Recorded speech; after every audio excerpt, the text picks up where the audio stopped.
Pangarap ng batas na ito na maalis na ang red tape at korupsyon upang tuluyan ng mapabilis ang mga proseso ng gobyerno. Upang makamit ito, may dalawang landas na sabay na tatahaki ng ARTA. Nandito ang empowerment at enforcement. Una ay ang empowerment, kung saan bibigyan ng tulong at kapasidad ang mga ahensya ng gobyerno para mas streamline, ma-re-engineer at maiangat nila ang kalidad ng kanilang serbisyo. Tulad ng regulatory impact assessment, kung saan ang mga proposed na proseso ay sinisiguradong may progressive na effect.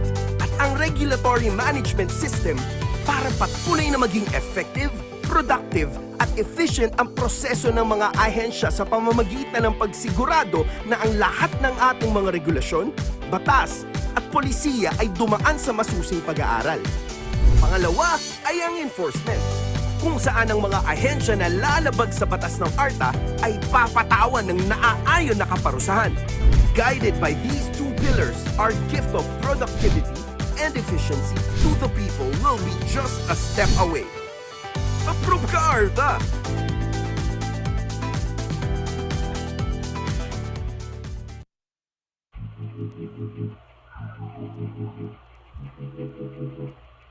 Creative HQ is about innovation, and the Govtech program is about innovation in the public sector.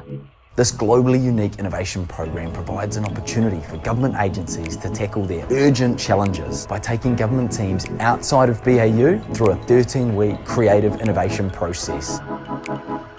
The result of the process that gets applied during the program taps into new ways of solving some of these problems that tried and true measures haven't solved before. We're so excited to have 8 teams from all across Aotearoa who are working to make a more culturally, socially, environmentally and economically sustainable New Zealand. The Govtech Accelerator supports these teams in a super unique way, from innovation coaches to leadership coaches to business case specialists to our kaiarahi. The diversity of minds in the space working together at any one time. Innovators, creators, key policy leaders, people who are so passionate about creating a positive difference in the world. What you have here is people who impressively are able to take themselves out of their normal environment, are able to stand back a bit, see how the system's working and are motivated to change it. We absolutely need innovation to better inform the work that we do to create a better future for our tamariki and mokopuna. We support teams to ensure that they engage with users who experience the problem firsthand, ensuring that they're solving the root cause of the problem, gaining the requisite buy-in from the system players, and designing solutions that are fit for purpose. Having the opportunity to hear from the public and really experience a problem from their perspective will fundamentally change the way I work as a public servant into the future. There are a few things that will stay with me beyond the programme, certainly the new skills I've picked up. I think it's the enduring friendships and working relationships that we've built up that will run way beyond the scope of the programme. You've just got so much resource at your fingertips. With that excitement and energy that a 3-month time frame brings, it makes it a really magic experience to be a part of. It's seeing how people have picked up those challenges and looked at them from different ways, and the solutions are there. We just need to have the creativity and the licence to go out there and find them. Kia ora everyone, we're establishing a future-focused Conservation Academy that provides a platform for everyone to develop the skills Aotearoa needs to help Papatuanuku thrive. To test this concept, we used the low-cost, off-the-shelf product to help Marlborough District Council identify 180 new historic orchard sites in just 100 seconds. What they're able to do is real alchemy. It's magic. In a very short period of time, you'll be astonished. I'd like to announce a $50,000 prize to Manaaki Tairāwhiti and NFT. It's inspiring to see the work that comes out of these short programs and real meaningful change for government organisations, but also for the people that they serve. It's the kind of approach we need in a modern, adaptive public service. And it's not just about these 13 weeks. It's about upskilling participants, building confidence and leadership skills, entrenching client-centric design processes, and creating a movement of impactful innovation within the public sector.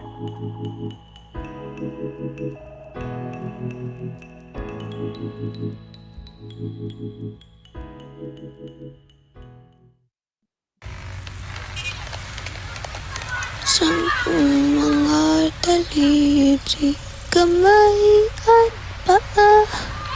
Nanginginig na mamanhid sa tiyan na malamig.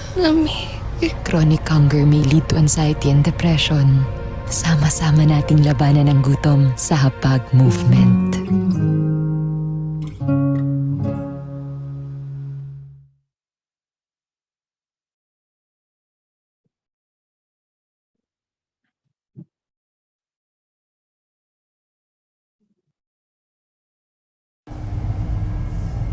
It was once all about the race. If you weren't ahead, you were out of the game. But when everything stopped, we saw the chance to change the game and begin a new path. This time, the bottom line won't be our finish line. This time, we'll chase investments whose real interest is care. This time, every step we take doesn't just change the world, but protects it.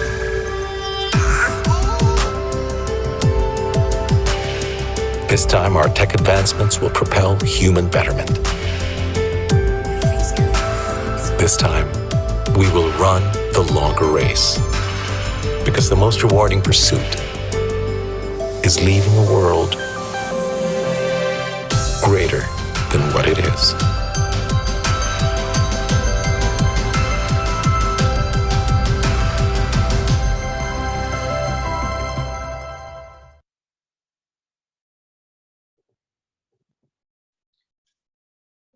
Good afternoon, ladies and gentlemen, mayors and friends. Welcome to our 9th Livable Cities Lab for this year and the 35th of our series. Our topic today will be the Govtech Accelerator, presented together with the League of Cities of the Philippines and in partnership with Globe Telecom and the New Zealand Embassy in the Philippines. Today's lab will highlight the Tech Accelerator program that creates solutions for the most urgent challenges in Govtech. The Govtech program is about innovation in the public sector. This globally unique innovation program provides an opportunity for government agencies to tackle the urgent challenges by convening teams from the government and from the private sector who go through a creative innovation process.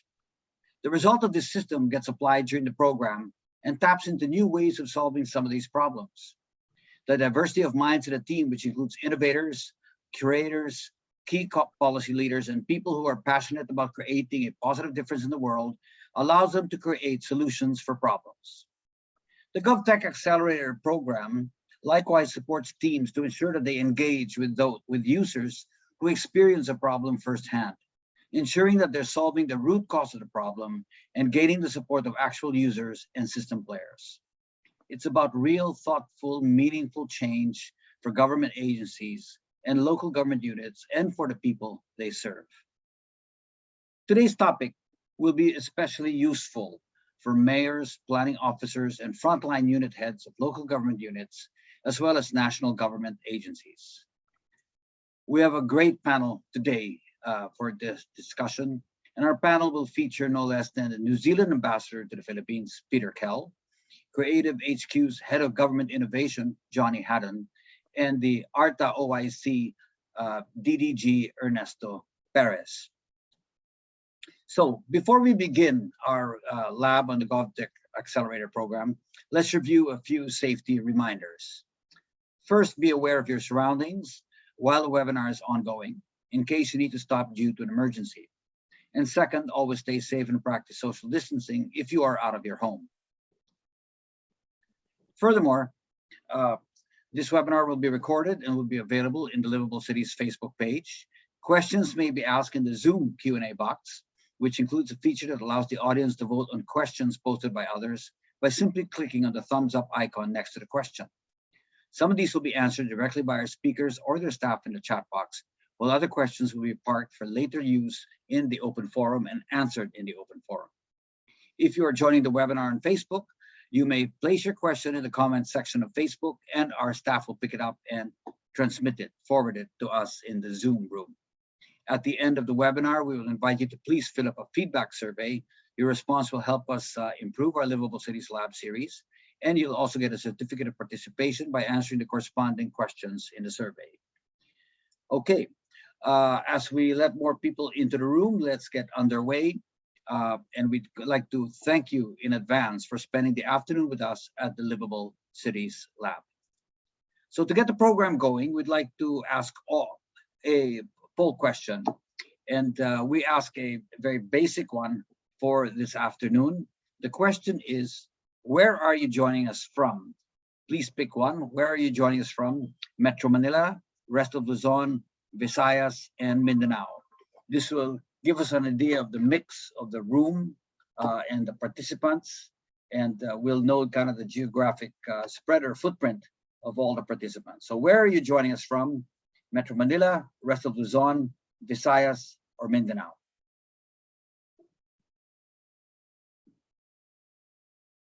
Okay, may we see the responses? Okay, we have a very Luzon-centric crowd today. 43% from Metro Manila, 38% rest of Luzon. Visayas will have 10% and 10% in Mindanao. So that is the mix of the today's room, and we'll try to be able to answer questions that apply to your specific region. So let's get started with our very first presenter. Ambassador Peter Kell is the New Zealand ambassador to the Philippines and a very good friend of a lot of the projects that I'm involved in, from Livable Cities to the Philippine Disaster Resilience Foundation and to other endeavors. He was, prior to coming to the Philippines, he was deputy head of mission and consul general in Tokyo, and then he was the acting ambassador in Tokyo as well before starting his post in the Philippines. Before his Tokyo post, he served in Wellington for 5 years at the office of the Minister of Foreign Affairs, and his last role in Wellington was as a principal advisor to the Deputy Secretary for the Americas and Asia Group. But he is important to us because he's been a very actively engaged ambassador here in the Philippines. I've had a very good relationship with the embassy and with the ambassador himself, and I'm pleased that he's taken a little time. Peter, I'm sorry that we have broken into your vacation leave and that you're traveling, but you've been kind enough to join us here today at the Govtech Accelerator. Ladies and gentlemen, let's please welcome Ambassador Peter Kell from the New Zealand Embassy here in the Philippines. Ambassador, the floor is yours. Kia ora tātou katoa. Thank you, Bill, for that warm introduction. Salamat po sa inyong napakagandang pagpapakilala sa akin. Bill, could I also acknowledge you not only as the moderator, but also in your capacity as chairman of the Livable Cities Network? I acknowledge the presence of my good friend, OIC, and Undersecretary of ARTA, Ernesto Perez. I acknowledge my fellow Kiwi colleague, Johnny Haddon, the Head of Government Innovation at Creative HQ.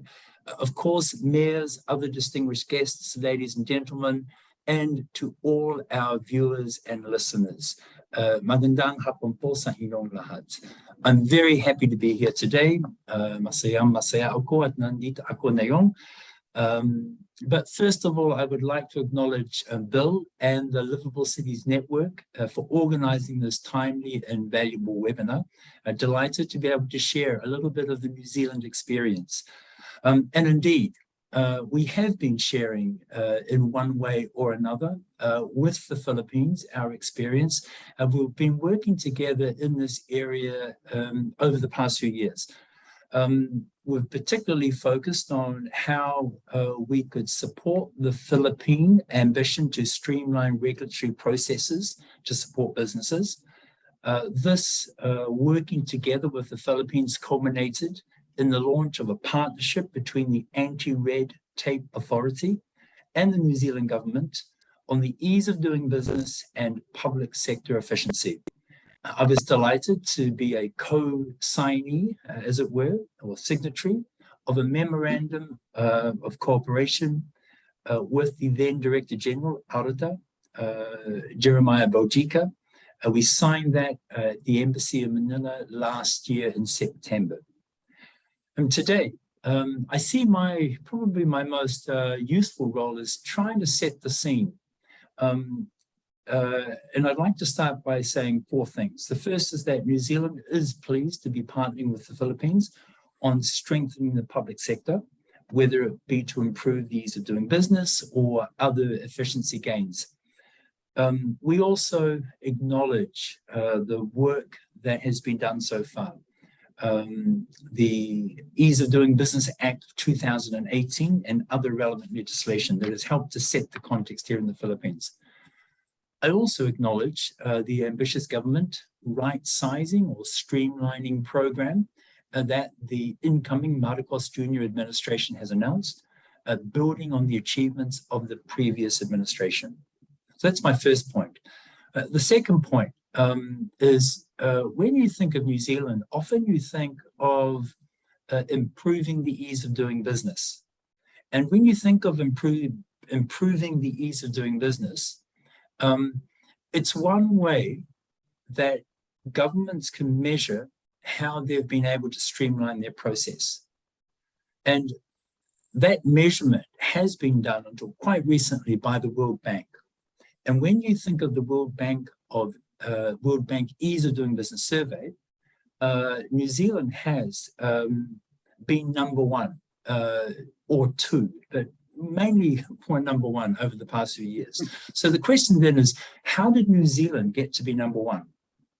Well, there are many reasons, but a key one has been the way we have embraced Govtech, the focus of today's webinar. So let me go to my third point. So what is Govtech? I will use Govtech in a rather loose way during this webinar, but my colleague, Johnny, and also I'm sure Yusek Perez will talk about Govtech in certain ways. But for me, Govtech means a number of things. The first is that it's the application of technology to the business of government. It's also innovation in government. So I would like to contextualize how the Govtech Accelerator program has been used in the Philippines by drawing on an example of how we've used innovation in New Zealand. And I would like to talk about our journey to adopt digital transformation, because there is Govtech and innovation that features as part of that journey. So my fourth point that I would like to cover off is, what are the key characteristics of the New Zealand digital or Govtech transformation journey? So there are a couple of things that I want to go through. The first is that digital government is all about putting people first. It's about focusing on what people need from government in these fast-changing times. That is how we can meet the needs of people, by using emerging technologies, data, and changes to government culture, practices, and processes. It's also about encouraging collaboration across government agencies to ensure a joined-up, integrated approach to public service delivery.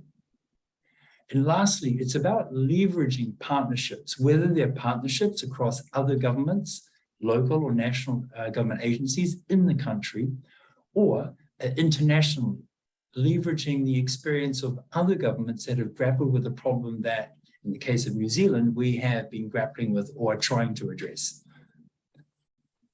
Now, these 4 characteristics, in the case of the New Zealand experience, held together by a vision of New Zealand's public service being modern at heart and all New Zealanders thriving in a digital age.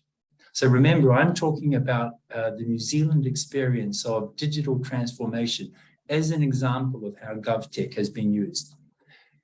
So for New Zealand, accelerating a digital transformation through Govtech will help people access personalized services when and where they need them, engage in decisions about issues they care about, and trust in an open, transparent, and exclusive government. So that's the goal of our digital public services strategy.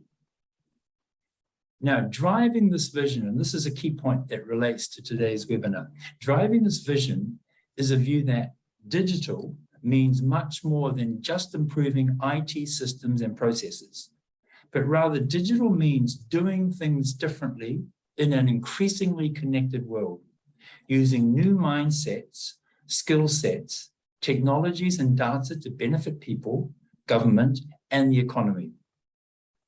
And that is the point I made earlier about focusing on what people need, not on what governments want to do. And that's where the Govtech Accelerator helps government agencies understand what it is that people need so that they can then think about how they can redesign process to address that need. Now, back to my example from New Zealand. So what gives life for New Zealand's vision for a digital public service with the characteristics I've mentioned above is a strategy called the Digital Public Service Strategy. This strategy has three key elements. It's one, designed to give people the same speed and quality of experience with government agencies that they have with private sector organizations. The second point, the first point, just think about that. In other words, as easily as you can use, because I see the Globe Business banner up, a Gcash, wouldn't it be great if you could do the same thing with a government service? The second key point underpinning the New Zealand Digital Public Service Strategy is it's grounded in a holistic approach to government. In other words, services are delivered through an integrated system rather than by individual agencies. Why is that? Because government more and more needs to deal with disparate challenges that can often be interconnected, yet often outside the mandate of any one agency. So people expect government to be able to respond to their needs, while all the time maintaining safety, security, and privacy.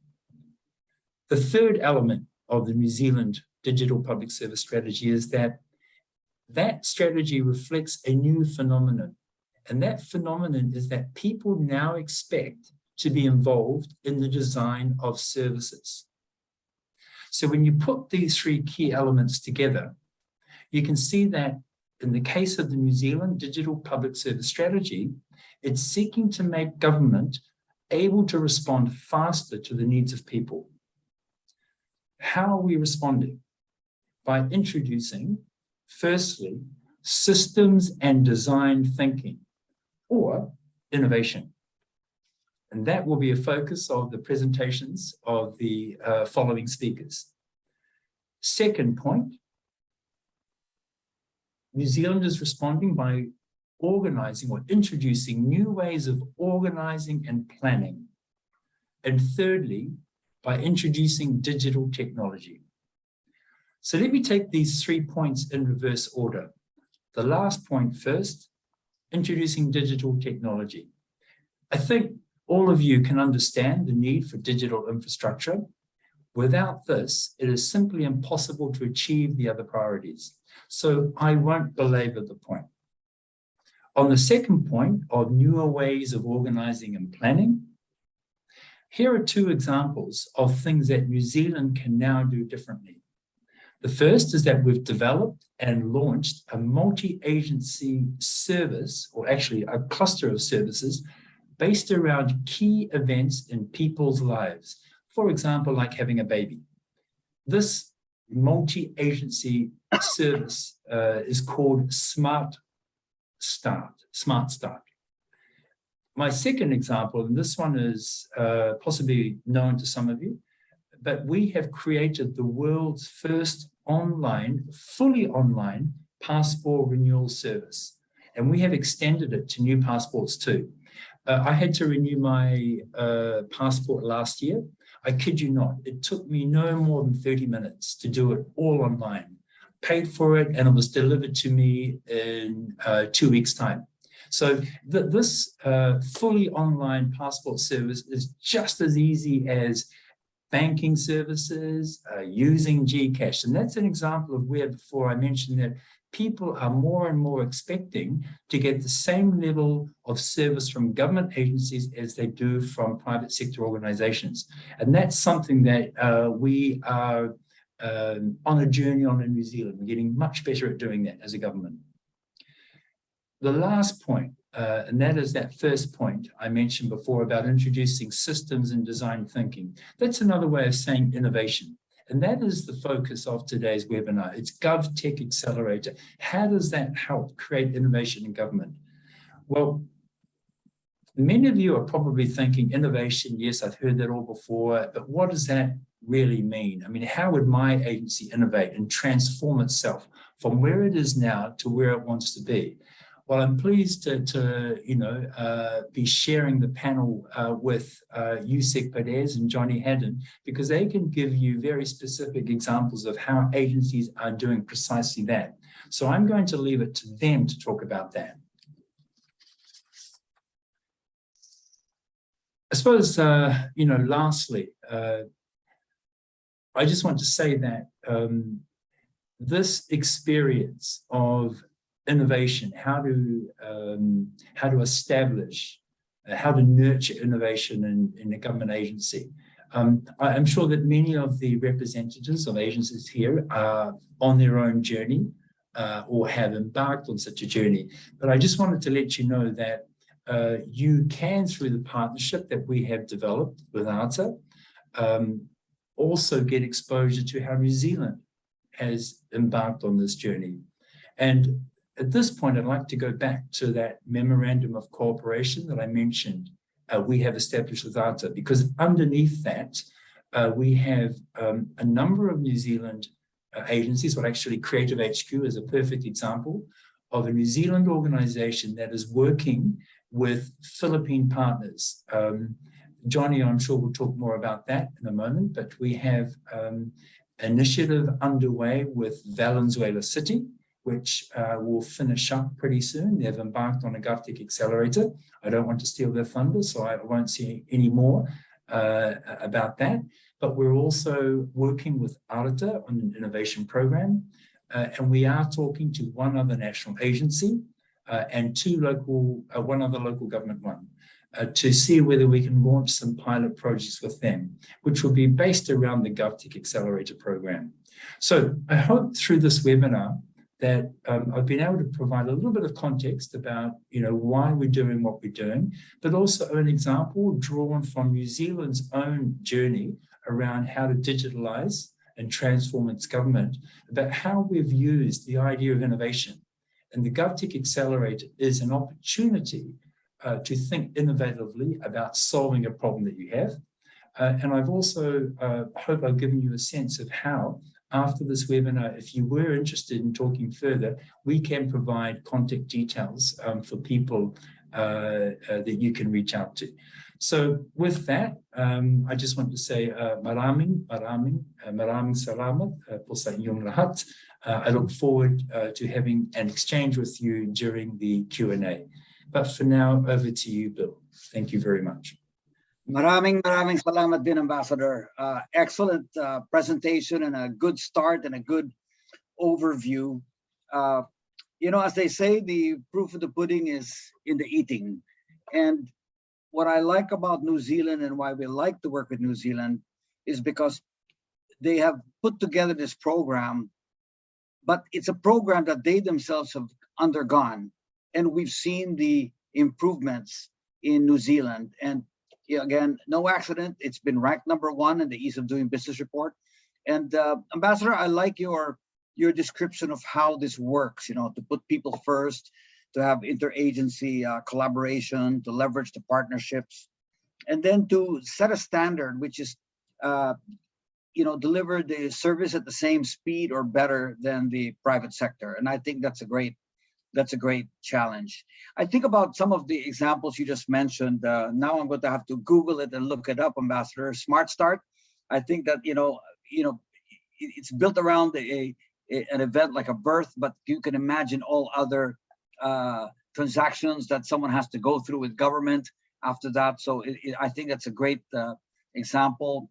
The passport example is also great. I mean, we go through our passport renewals. We still have to physically go back for the renewal, though it's much faster these days, and we get it back mailed to us. So I think that's an improvement, but it is not 100% online. And certainly our driver's licenses are not also online. We have to go back to renew our driver's licenses. And the one that really sticks in my mind from a business perspective, Ambassador, is the experience of New Zealand business number, which I think has been really something that we should emulate and copy here in the Philippines, because we are given way too many numbers to remember when we transact with a government agency. I like the idea of a single corporate ID that guides us through all the efforts. So thank you so much. And we're going to have a lot of questions for you, Ambassador, during the Q&A. Now, ladies and gentlemen, today's seminar is also all about describing the Govtech Accelerator and how it works. And just to be upfront about it, full disclosure, you know, I'm really trying to encourage as many agencies and local government units to seriously consider undergoing a Govtech Accelerator program through the New Zealand Embassy, so that we can fast track some of this innovation, apply the systems and design thinking and the digital transformation that can be put, you know, to use. And I think it's something that we can, as the ambassador said, leverage partnerships, not only with New Zealand, but right here in the Philippines, to be able to execute on whatever problem we're trying to solve. And the problem, I like the way the ambassador describes it, is a problem that answers what do people need. I think that's the most important question here. So this leads me to the group and the person who really runs the Government Accelerator program, and they have a great deal of experience. And our next speaker is going to be speaking from New Zealand, from Wellington, New Zealand, Creative HQ's Head of Government Innovation, Johnny Haddon. Johnny is the Head of Public Sector Innovation and leader in Govtech in New Zealand. He ran his own startup through a Creative HQ Accelerator program. And I understand Creative HQ decided then to get him to actually join Creative HQ, where he is now the GM of Government Innovation. He's had over 10 years of experience using lean and other innovation methodologies, and he's committed to helping governments create a culture of innovative problem solving and a public service that is more trusted, transparent, inclusive, and able to solve some of the biggest issues facing New Zealand. And now we're happy to have him join us from Creative HQ to lend, you know, to put his skills together to help solve some of these biggest issues in services right here that we are facing in the Philippines. So we've asked Johnny to speak about the overview, value, and experience of the Govtech Accelerator. So let's please all welcome from Wellington, New Zealand. Thank you for staying up late for us, Johnny. We'll turn over the floor to you, Mr. Johnny Haddon.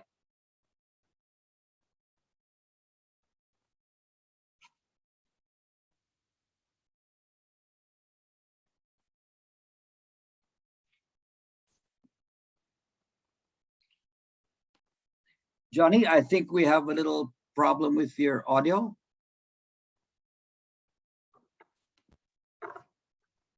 How's that? Oh, perfect. Great. Now we can hear you. I'll ditch the headphones. Kia ora koutou katoa. Ko Johnny Haddon Takawingawa. A warm hello. Thank you so much for having me. My name is Johnny Haddon. I am the GM of Government Innovation at Creative HQ. Thank you very much, Bill, for that kind introduction and for the invitation as well to come and share with you today. Very kind and much appreciated.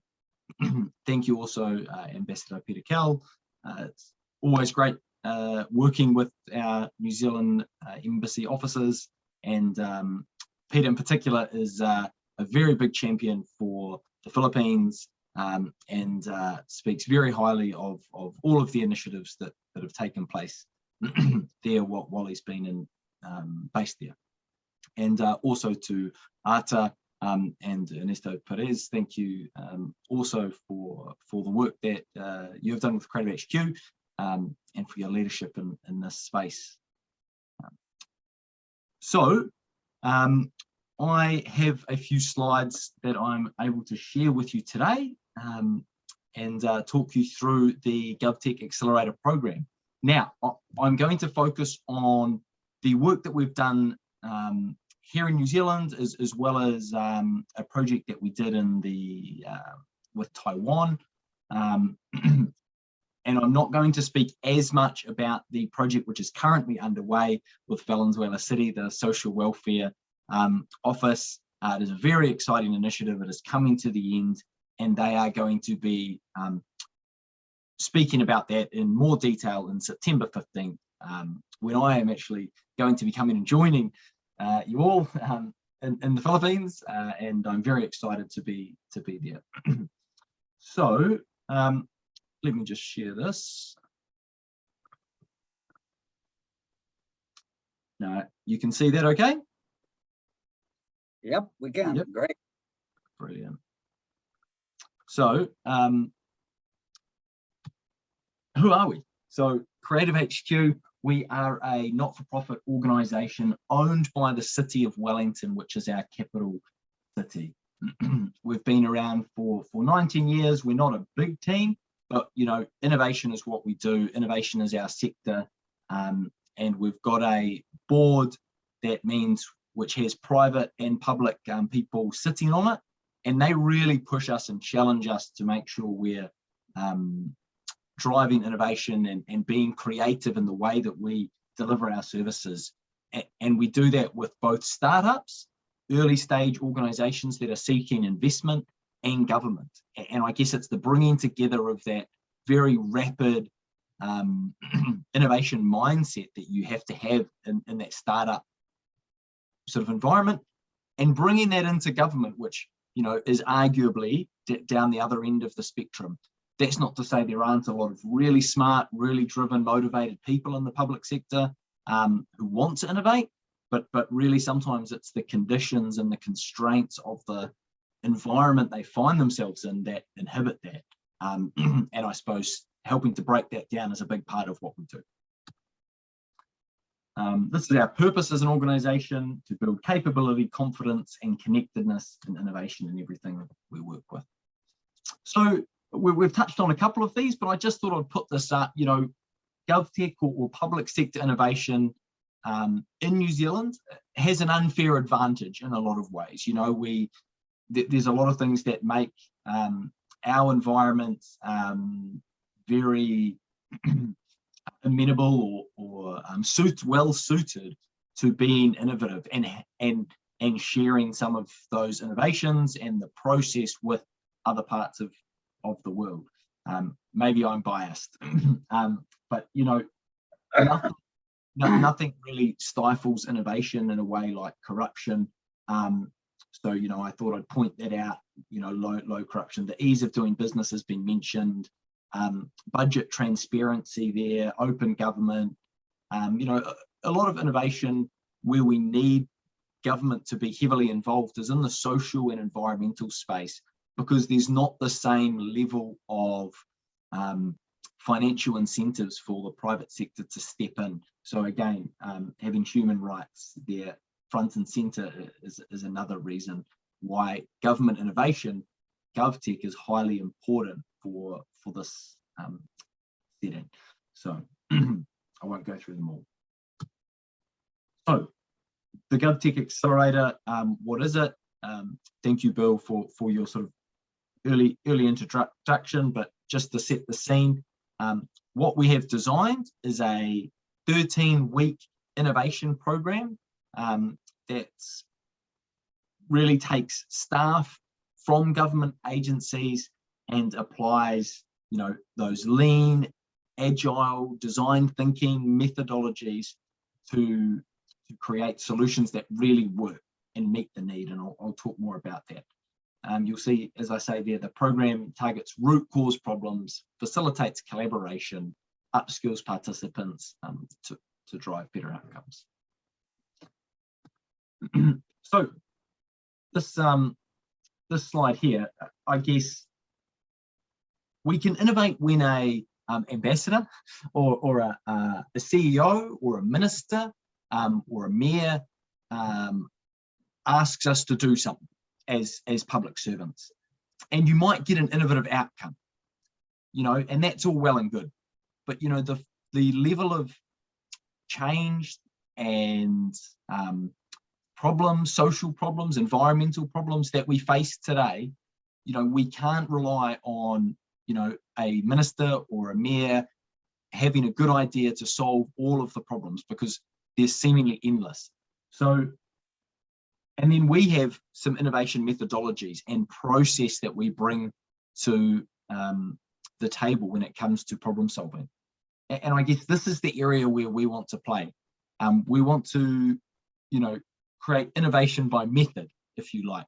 We don't want it can't scale if it, relies on a minister or a CEO to be the innovative driver. We need to create organizations that are innovative, because it's the people often on the front line who have the really good ideas and are the ones who can be effective at implementing change.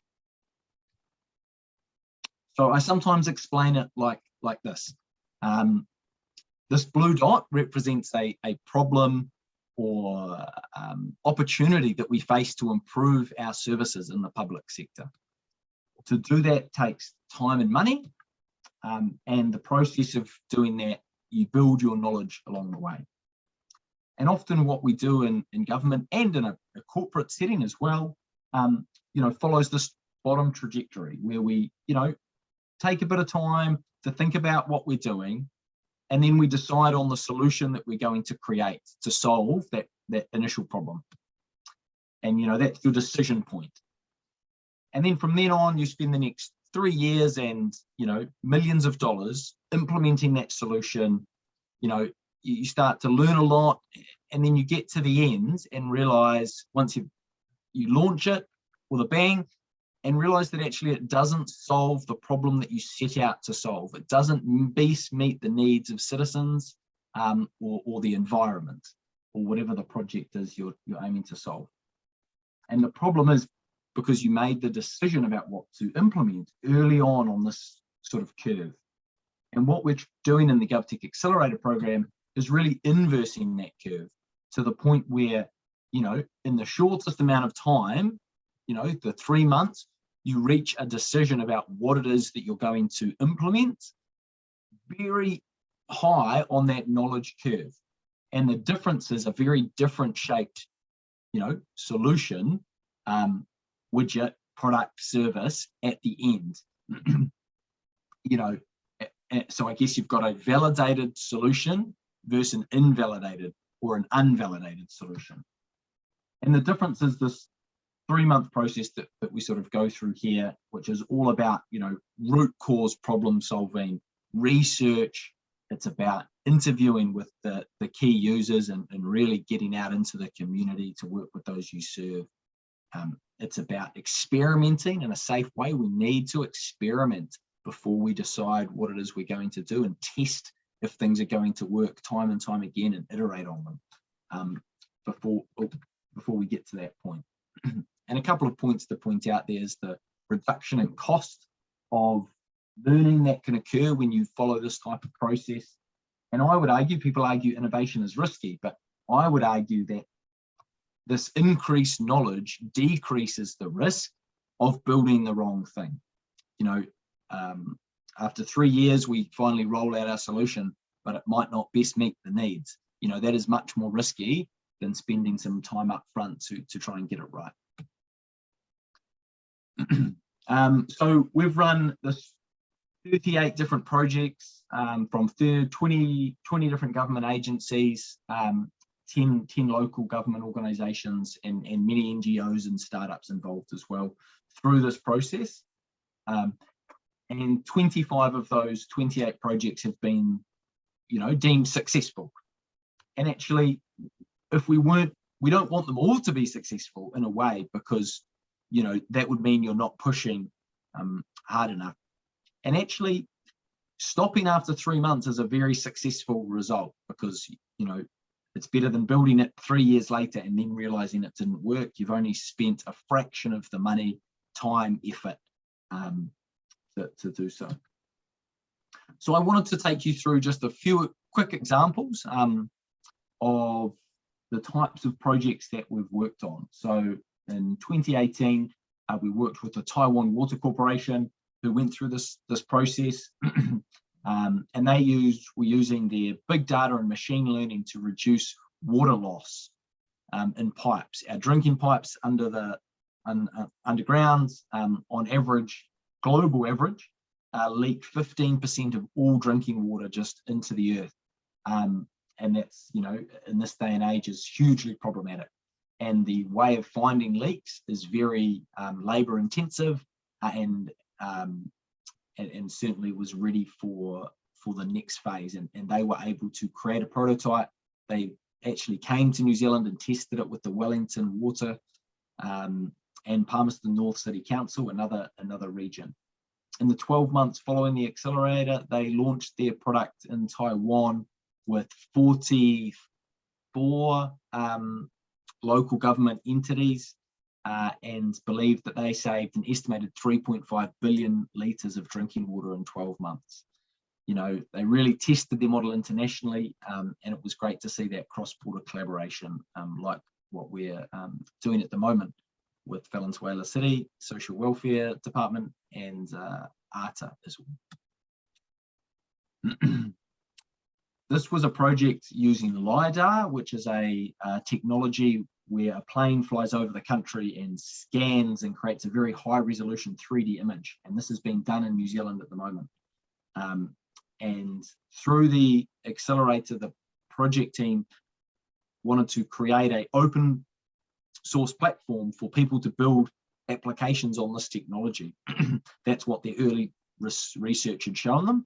So as part of the accelerator, they were able to not only create the framework for that open source platform, which meant, someone could build an application on the data set for planting trees on a particular gradient of a certain soil, that if they did that, someone in a different region, different part of the country who had the same conditions could use that application to model where they should plant trees.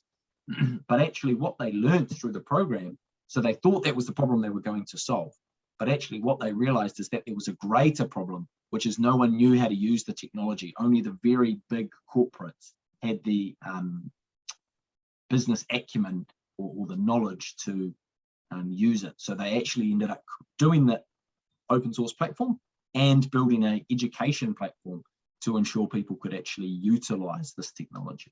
And again, that's been implemented here in New Zealand, and our Land Information New Zealand, who monitors all of that data, has that as a live product effectively on their website.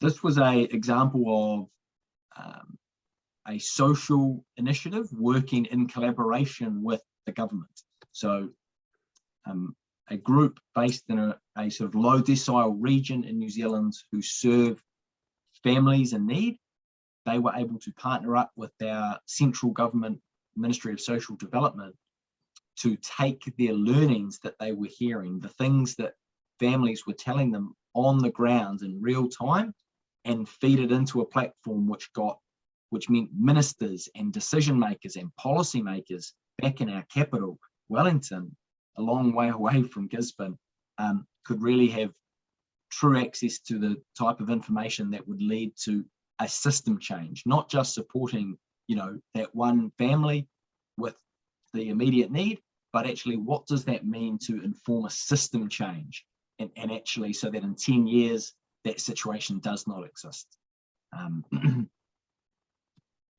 And again, I'm not able to talk too much about this project, although I would love to, but the Valenzuela City CSWD office are doing some really exciting work at the moment, and they are currently in the process of building 3 prototype solutions that they can implement with their organisation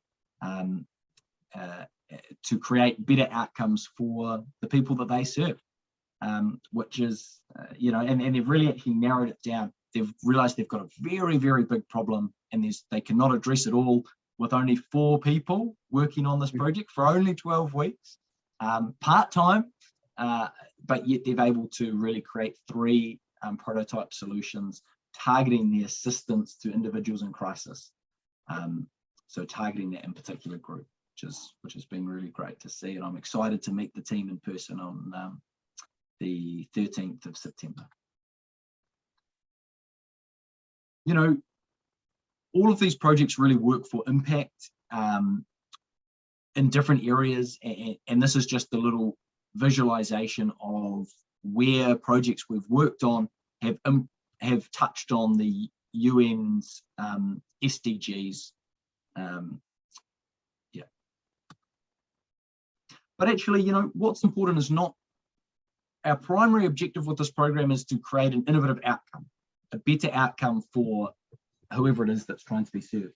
But second to that, it's about building the capability of public sector staff who go through this program so that they can apply it not just to this one program or project, but they can apply it time and time again throughout their career to really start to create a groundswell of practitioners of public sector innovation who can challenge the status quo and can do things in a different way. And we had a university here in Wellington research the program for 3 years, and they found a significant uplift in people's skills who went through the program, and these were the top 3: confidence and resilience, leadership, and a customer-centric mindset, customer-focused mindset. So one of the things we also do at the end of the 12 weeks is really celebrate public sector innovation, because it is very challenging and hard, and you know, often, as I said earlier, the system is set up in a way which limits public sector innovation. I often say that innovation in government happens despite the system, not because of the system, and that is not to criticize any individuals, because there is a lot of very smart people in government who want to change and have a real passion for the people that they serve. But, you know, they're fighting against the system, which, you know, doesn't do as good a job as it could of promoting and fostering innovation. So, you know, we're really well supported by our Minister for the Digital Economy here in New Zealand, Dr. David Clark, and this was a quote from him when he spoke at our End Showcase.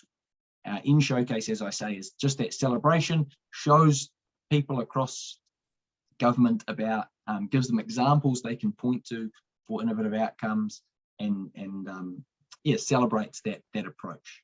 So we're doing that again this year in December, and we're hoping to invite, at least virtually, the Valenzuela project to present at our demo day as well, at our Parliament here in Wellington. Perhaps we usually do a live stream of that. Perhaps we can share it with this group. And yeah, I suppose I can finish there. But you know, we've got an opportunity, and we've got a really great relationship brewing here to foster cross-border collaboration, because so many of the challenges that we are facing globally are the same no matter where you go, and we're trying to solve things around, you know, whatever, recycling, you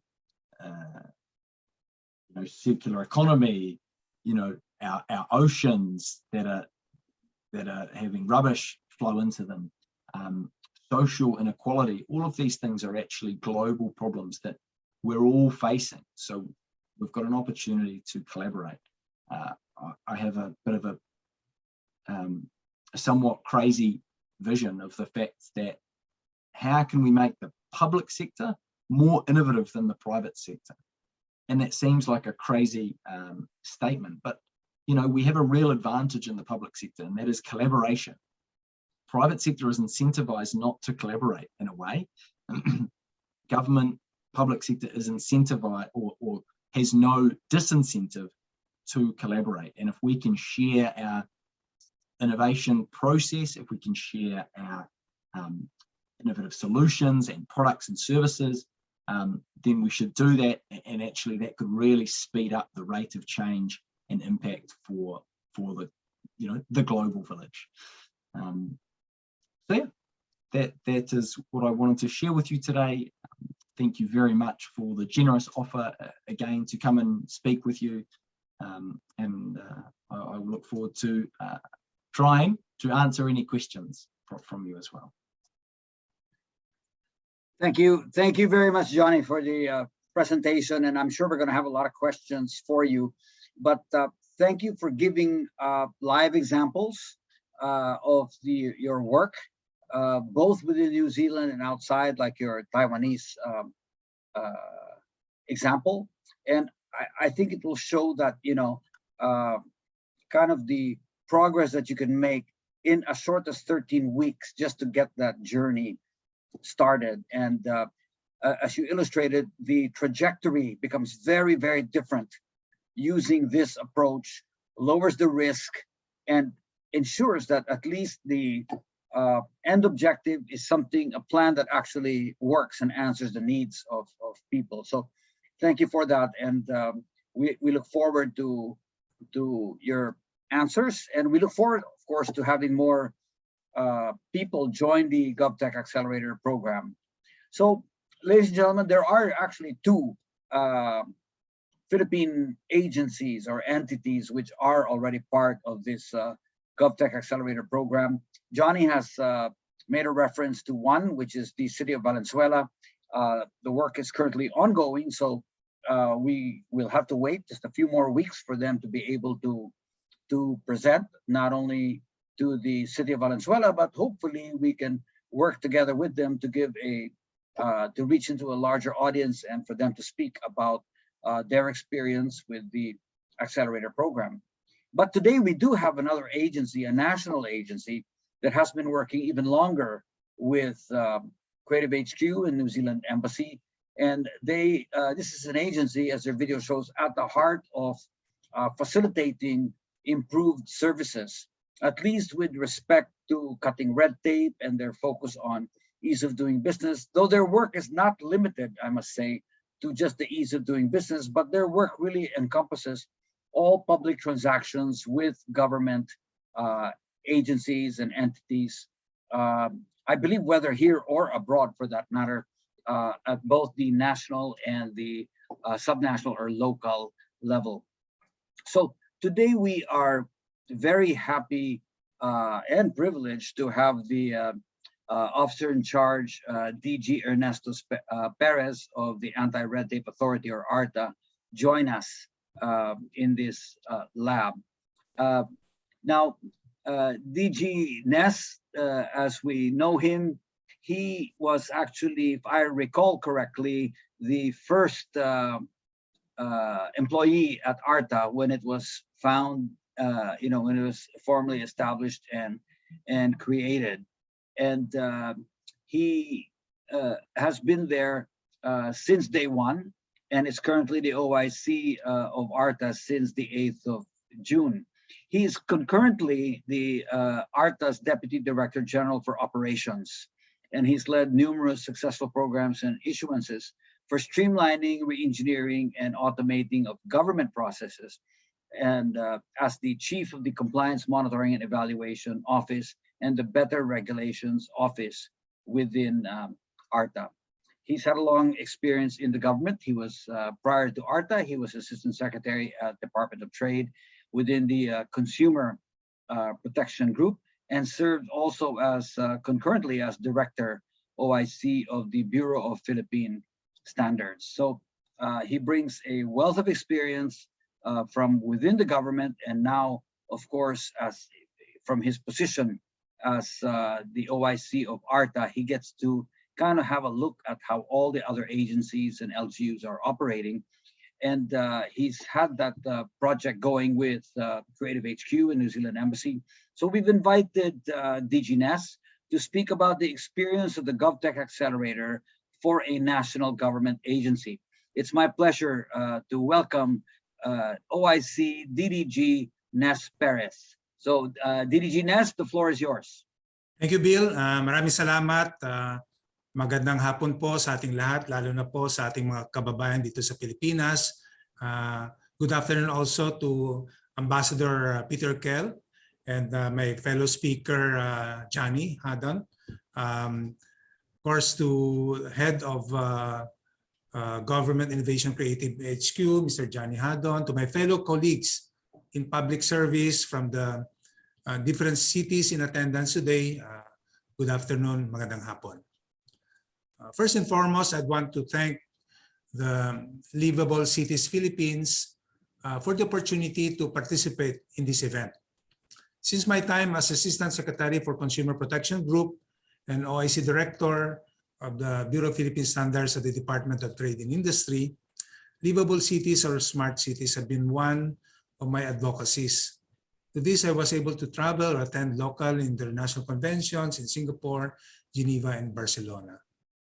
It was as if it's providential that this has prepared me in my appointment as Deputy Director General for Operations of the Anti-Red Tape Authority, and now as the officer in charge in an agency dubbed as a disruptor to improve and deliver efficient government services to our people.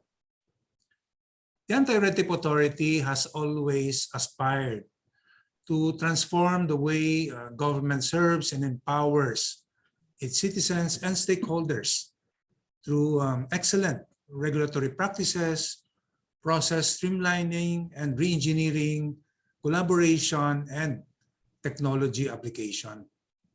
We intend to improve the country's national competitiveness in order to attract investors and thereby stimulate socio-economic growth. However, developing long-term national competitiveness demands increasing local competitiveness. Cities are the primary drivers of growth and technological advancement. They also serve as sources of income, production, and development to our people. Nonetheless, cities face additional constraints in today's increasingly urban world. They have emerged as the focal point for society's most critical economic, social, and environmental challenges. In this regard, it is critical to have a thorough planning and preparation to ensure not just sustainability, but also to encourage a robust environment. Economic hubs like the Livable Cities Lab are thus important in further encouraging equal growth and opportunities throughout the country. Moreover, we believe that Govtech Accelerator Program provides an opportunity for the agencies and local government units to solve pressing problems or concerns and generate creative and innovative solutions. Innovation is the implementation of ideas that result in the introduction of new goods or services or improvements in the delivery of goods or services. Innovation is more likely to involve the successful execution of a program or practice that has significant impact on society. The Anti-Red Tape Authority, or ARTA, is an innovation itself, which deems that programs headed by ARTA as offshoots of that innovation paradigm. The Anti-Red Tape Authority was established by virtue of the Public Act 11032, or the Ease of Doing Business and Efficient Service Delivery Act of 2018. It's an attached agency of the Office of the President that is tasked to oversee and implement the national policy on anti-red tape and ease of doing business. It is a one-of-a-kind and innovative agency because it provides for streamlining, re-engineering, and automation. Since its creation in 2018, ARTA has made good strides in carrying out its mandate and providing support and assistance to government agencies, local government units, and other government instrumentalities in their efforts to streamline their processes and systems.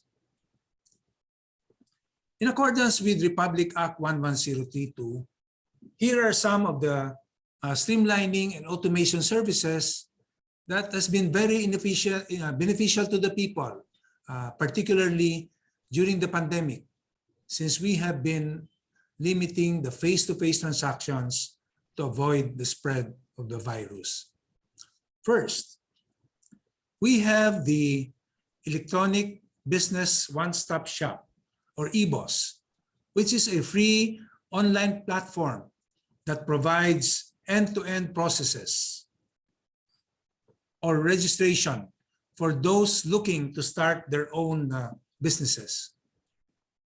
It allows local governments and their constituents to electronically apply for and process permits. As of June 20, 2022, 521 local governments had already adopted the system. The Philippine Business Hub, or previously known as the Central Business Portal, is a one-stop shop for all business-related information and transactions, such as obtaining business permits, licenses, and clearances. You can access this at business.gov.ph. On September 21, 2021, we had the alpha launch of the PIBRIS and Artemis. PIBRIS, or the Philippine Business Regulations Information System, is a platform for stakeholder consultation and notification, as well as a portal for submitting and accessing regulatory impact assessment documents, whereas the Artemis, or the Anti-Red Tape Electronic Management Information System, is a tool for the ARTA to monitor government agencies' compliance with posting and updating their Citizens Charter. The PIBRIS can be accessed at regulation.gov.ph and Artemis at citizenscharter.gov.ph. The authority, which was formally established in 2018, has a unique mandate and functions. We can say that there is no similar government agency in the world like us, and having this distinction not only to unlock opportunities for learning, but also considerable challenges. Since our inception, we have been benchmarking with several foreign partners and countries, and we are fortunate to have been working with the New Zealand government, being the #1 in the Doing Business report by the World Bank.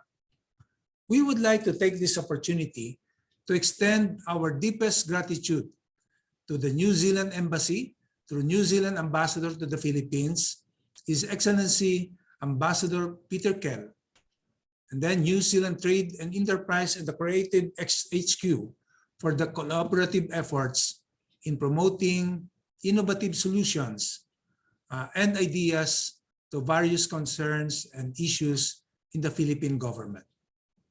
This partnership was strengthened in September 2021 when ARTA and the New Zealand government signed an agreement to strengthen their relations and boost their efforts in the fields of ease of doing business and public sector efficiency.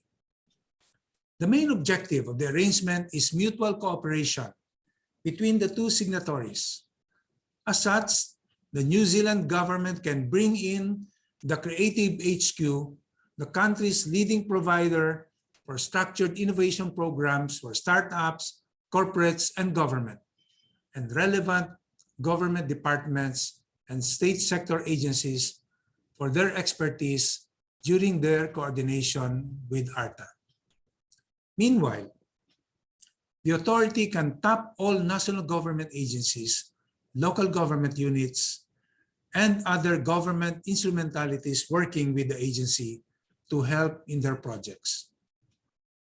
The projects that the Philippines and New Zealand government will work on will center on capacity and capability building, innovation in service design and delivery, technology transfer, and adoption related to e-governance, government technology, and innovation methods and practices, and the development of academic regulatory management program courses. Through the assistance given to us by the New Zealand Embassy and the Creative HQ, a total of 20 ARTA staff are enrolled in the Creative HQ T7 Masterclass program, where they are trained on innovation tools and methodologies, as well as modern project management to help them deliver public services more efficiently and modernize the public sector while developing novel solutions to real-world challenges. The general objectives of the T7 Masterclass in innovation are the following. First, to upskill the authorities' personnel on innovation tools and methodologies. Two, to apply the said tools and methodologies to develop solutions for problems of interest to the authority. During the program, the trainee will work on real-life innovation projects, upskilling the team while simultaneously developing new solutions to real problems. Third, to promote a culture of innovation within and outside of the authority. This activity utilizes a train-the-trainer and learning by doing models, wherein the first trainee of participants will become facilitators for the training of future staff as well as those of other government agencies and LGUs. ARTA and New Zealand governments are mulling the establishment of a creative laboratories in the Philippines, patterned after the New Zealand Creative HQ, providing structured innovation programs for startups, corporates, and government. Among the other upcoming programs are innovation, service design delivery, technology transfer and adoption related to e-governance, government technology and innovation methods, and then academic regulatory management courses.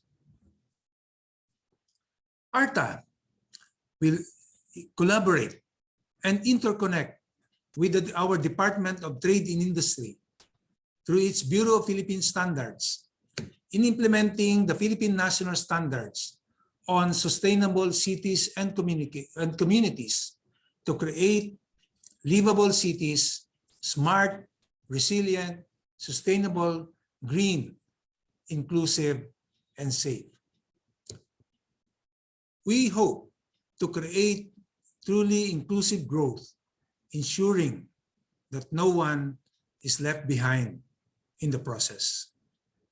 We believe that the streamlined and re-engineered processes, intelligent ICT-enabled systems, coupled with scientific and local know-how, will lead to improved lives for our people. With the help of sector of the society and a fully engaged citizenry, we can ensure that our country has a brighter future ahead of us. As what President Bongbong Marcos Jr. said, the government is indeed interconnected. Everything that's done on one hand affects the government in another place. Therefore, streamlining and re-engineering are absolutely essential, because if you don't, it will be the people who have to deal with the consequences. If we don't streamline our bureaucracy, the people will be bearing the burden of over-regulation, excessive requirements, redundant processes, and even induce high costs, which should not be the case.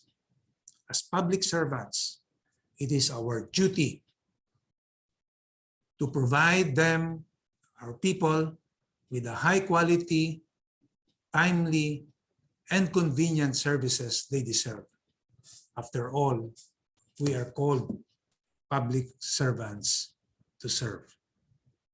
True enough, as President Bongbong Marcos said, digitalization is the key to providing this high quality and efficient service to the people.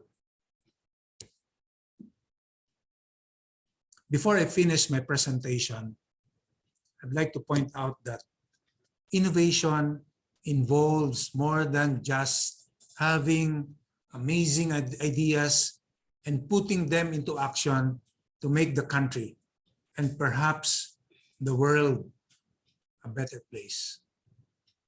Let us keep in mind that all we do, from programs and initiatives to our efforts to innovate, is really for the benefit of the people we serve, the Filipino people.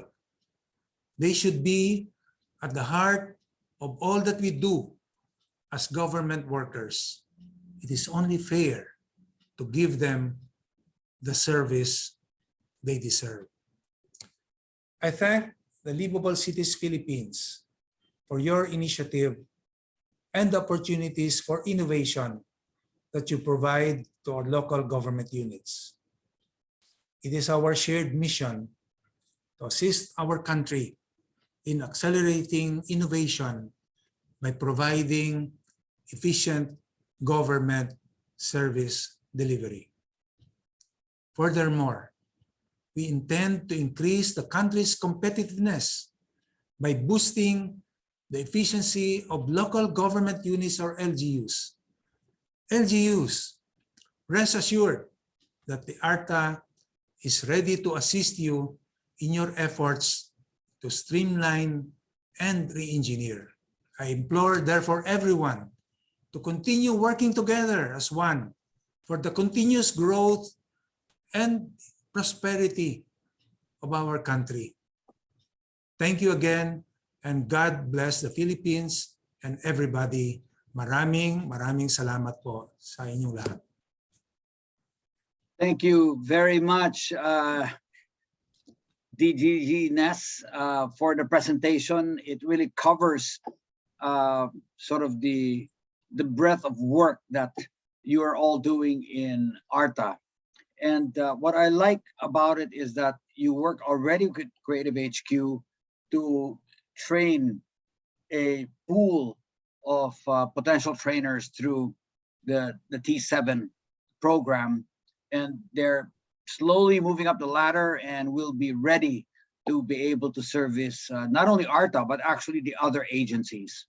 And for our part in Livable Cities, if ever you need augmentation from the private sector for facilitators and trainers and mentors, please feel free to call on us, because we're able to also provide that to you to augment whatever you already have at your disposal. So thank you very much, DG Ness, and I'm sure there are going to be some questions as well for you. At this stage, looking forward to that collaboration with you, in your agency. Anytime, DG Ness. We've had such a good partnership over the years that we should continue this.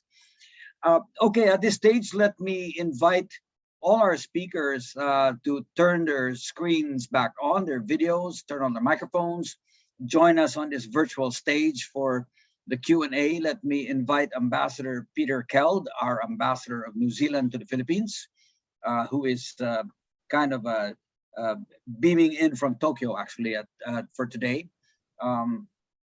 Johnny Haddon, Head of Government Innovation from Creative HQ, who is calling in from Wellington, New Zealand. DG Ness, already on the screen, Officer in Charge, Deputy Director General for the Anti-Red Tape Authority, who is transmitting from the Philippines, from Quezon City, your Quezon City office, I suppose, DG Ness. And at this stage, since Ambassador Peter mentioned the need for some digital infrastructure, let me invite Globe Senior Vice President Manny Estrada to also join us for the Q&A portion, in case there's going to be questions coming our way. So welcome, Manny, to the panel. And while we're speaking, the staff will take care of taking our photographs to properly document this, and we can share the photographs with all of you. So maybe let's do the photographs first and then move on to the questions. Michan or Erin or Jonah, who's going to take the picture? 3, 2, 1. Okay. Got it? We're good? All right. Thank you very much. Okay, so let's start with the Q&A, and I see a few questions popping up here in the Q&A box.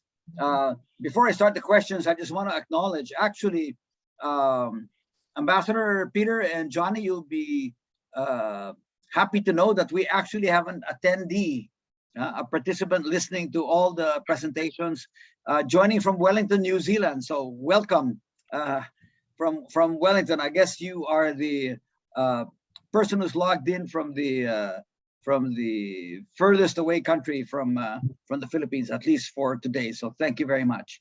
Okay, there's a lot of questions here, and let me direct it to Ambassador Peter and to Johnny. There's a lot of interest. What's the process of doing the Govtech Accelerator, and can small LGUs afford it? And what's the guidance process? So there's very many questions a few questions along this line. How do you apply for such an innovation masterclass?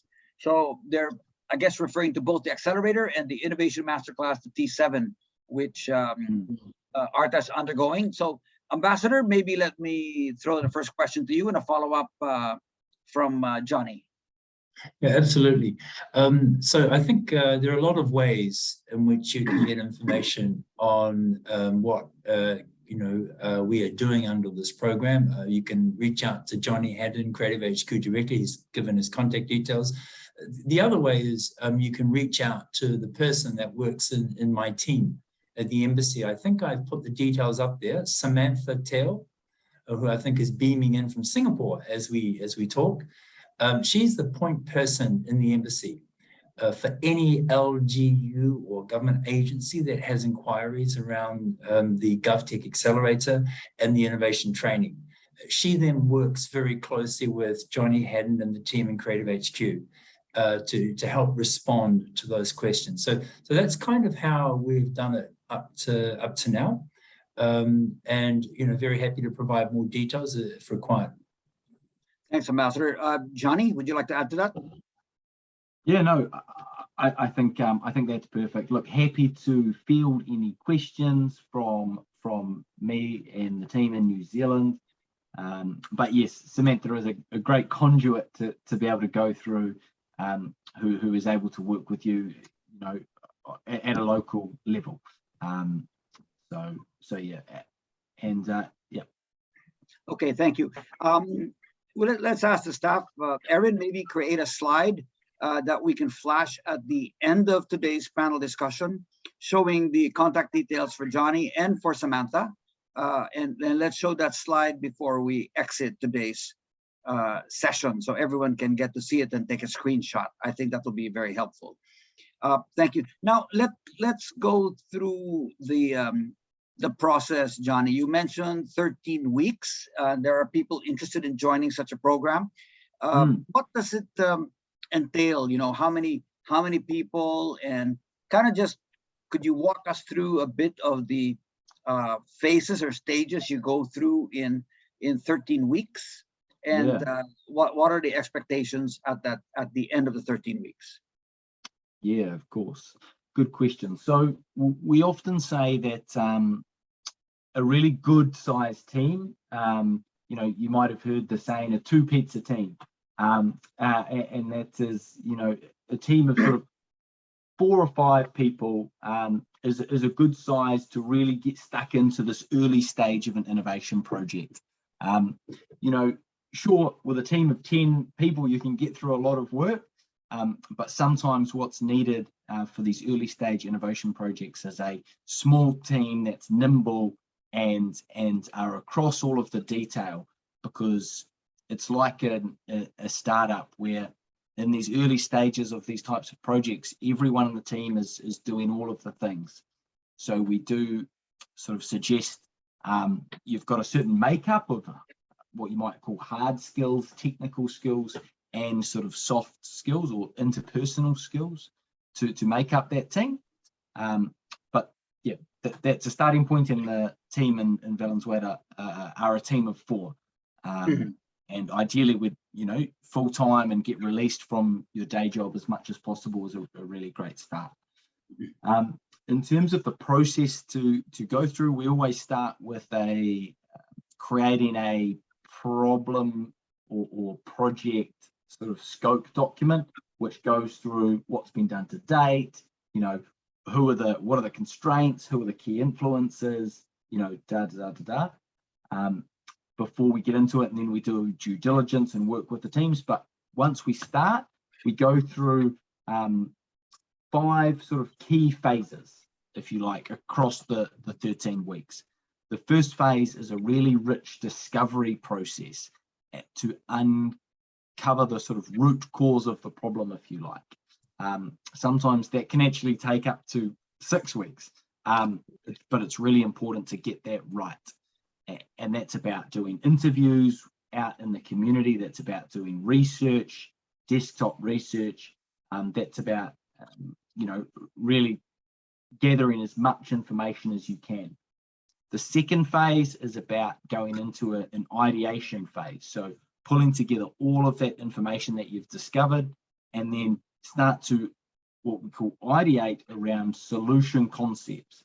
How might we solve this problem? How might we, you know, better meet this need? And then it's around the next phase is what we call just build, measure, learn. So get into this iterative phase. Can you build something? Then measure that success with, you know, as close to real world as possible with clients or people.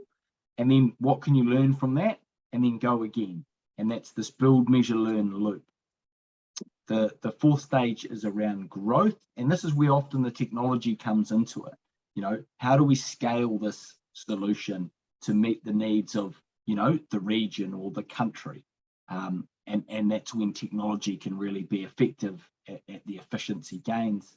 And then lastly, how do we tell that story? How do we get all the right people on board to sort of ensure that it lands at its next phase of development?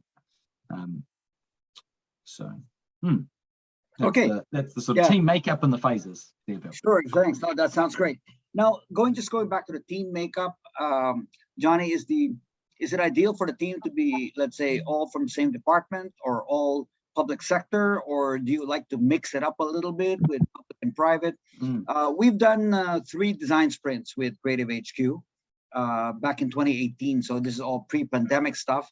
It's much shorter, but the teams were more, I guess, diverse by design. We had, you know, we were asked to gather public and private sector people. But in this case, is it something that you keep all public or all private, or do you have a mix?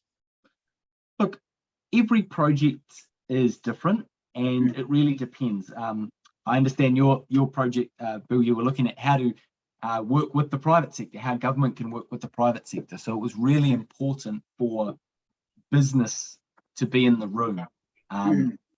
Sometimes it's not possible over this longer format.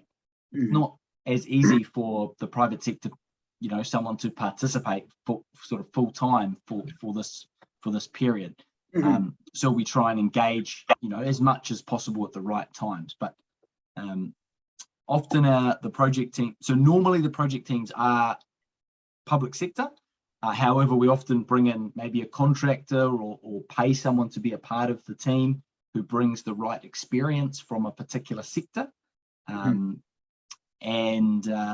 often the types of projects that you're dealing with, are often require cross-government collaboration. So it can be really effective at pulling in individuals from other departments or organizations to be a part of that sort of genesis of this project. Is a really effective way to set the project up for long-term success. Great, thanks. Manny, let me go to you, because I mean, the technology, the digital transformation piece has been mentioned as coming on later in the process, especially when you want to grow and scale something up. So can you talk to that process, that contribution that potentially you could make on your side in terms of helping an LGU or an agency grow and scale its concept or project idea? What can you guys do at Globe? Well, as from the perspective of Globe Solutions, we are looking at a situation when you're able to leverage existing technologies that are already in place in order to deliver some of these solutions in place. And that's what we call technology right sizing. For example, if you look at a solution for metering, smart meterings, these do not really need high-speed connectivity per se. It will require basic connectivity, maybe up to 256 kbps, and that will even be enough already to serve this purpose. If you're looking, for example, at a solution wherein you wanted to have an intelligent traffic control systems, then you need more power. You need more grant into the technologies, and you now have to look into technologies such as 5G and even fiberization, and that could be the solution to do this. It's not really reinventing it, because a lot of the technologies and digital solutions that we have started with very basic technologies. It doesn't have to be really the top of the line solutions, and that's right sizing that you need. The other thing that you need to consider is that today everything that you're going to do from the perspective of digitalizing the services will generate a lot of information and data. One of the biggest challenges, and I think putting up a one-stop shop where all of the different government agencies can use in order to carry applications, receive applications per se, will require a huge database. So you might want to look into putting up a virtual solution for that, a cloud-based solution for that. And there are many cloud-based solutions for that. And the only thing that you needed to be able to do is to create the right data templates for that, and then provide the security so that you're able to secure the data.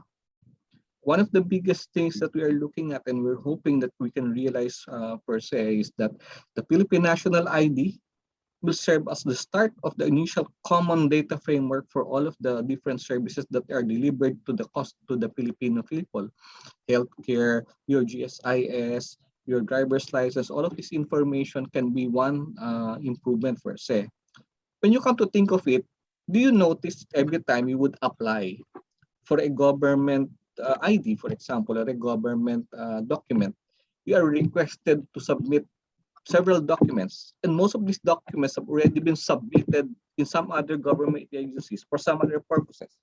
If you're able to now have a centralized repository for that, then for as long as you're able to have an anchor, which could be your national ID, that you can relate and connect all of this information submitted previously to other different government agencies, then you're able to simplify the process, but you need to put it in place. So these are the solutions and digital infrastructure that we need to seriously look at in order to pursue our digitalization efforts. One interesting item that I heard from Ambassador Peter was that in their case, when they wanted to renew their passport, they just need to go online, and everything is done in 30 minutes, and the passport is delivered after some time. In our case, we go online. The reservation system, in order for you to get a reservation just for the Department of Foreign Affairs, you wait up to 1 a.m. because then they will flash all of what's in the initial reservation list, and you're able to apply and get a reservation slot. And then you still need to go to the Department of Foreign Affairs satellite offices for your biometrics taking and the rest. I'm pretty much surprised that in the case of New Zealand, you don't have to do it, which means they have done something in there that we can potentially adapt. We don't have to reinvent the wheel. If it's been done by New Zealand, we should be able to do it here as well. There's no reason not to be able to do it here. See, so looking at all of that, it's not just having the digital infrastructure, you also have to have the process, and that's where the ARTA is coming in. I am also very happy to realize that there is such thing as the PHB, the Artemis, the PBREX. All of these are models of a digital e-governance solution that are already in there that we can use as a template to roll out to all the different LGUs. And that makes it easier for the Philippines to go digital. But there is one element that needs to be noted, no? And again, from Ambassador Peter Paul's statement earlier on, it's based on what the people want. We cannot go about thinking of what the local government officials want. It is what the people want, what the people need if we're really to serve the people. The digital solutions follow all after. Perfect, Manny. Thank you very much. And I like the idea that you right size the technology, because sometimes people tend to overspec and get a little too fancy with these things. But it goes back to what Ambassador Peter said. We look for what people need, and I think that's always a good starting point. Now, since you mentioned central repository and databases, let me turn to DG Ness, because this is exactly kind of the direction you're moving in with your Philippine Business Hub and with the PBRIS and Artemis site. So maybe can you give us, DG Ness, kind of the direction the government is moving forward in these things of databases and central repositories of data? How will that simplify life for the for people, so we don't have to carry so many documents whenever we apply, or we don't have to fill out the same data. Actually, we give the same data to every agency we talk to, because no one seems to be keeping track of the data that we have been submitting. Thank you, Bill. Thank you also, Manny Estrada, for pointing out that we have such innovation or programs such as the Philippine Business Hub, the PBRIS, Artemis. This can really be made possible if all government agencies are interconnected and willing to share data. Very basic in streamlining and improving our processes. If all government agencies are interconnected and willing to share data, we have that already provided in the Philippine Business, in the Republic Act 11332 on Philippine Business Data Bank. Unfortunately, the DICT, being the lead agency, has not really implemented that, although they have earlier already issued a circular as early as October 2020, if I remember correctly. But from then up to the present, it has not been implemented yet.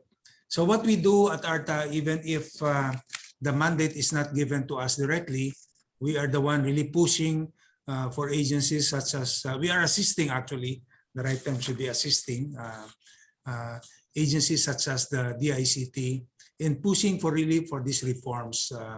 Like even the Central Business Portal or the Philippine Business Hub. The mandate is really with the DICT. And we are happy that the ICT is welcoming our initiative. In fact, during the relaunching of the program on June 20, 2022, they are really ready to collaborate with ARTA in making this as an end-to-end process and making the whole process digital, meaning from womb to tomb. And we are happy that we are slowly going into it, no? Although not yet. Even our dream of having the registration process of a corporation to happen only in one day, we hope to be able to do that within the year, hopefully before the end of the third quarter.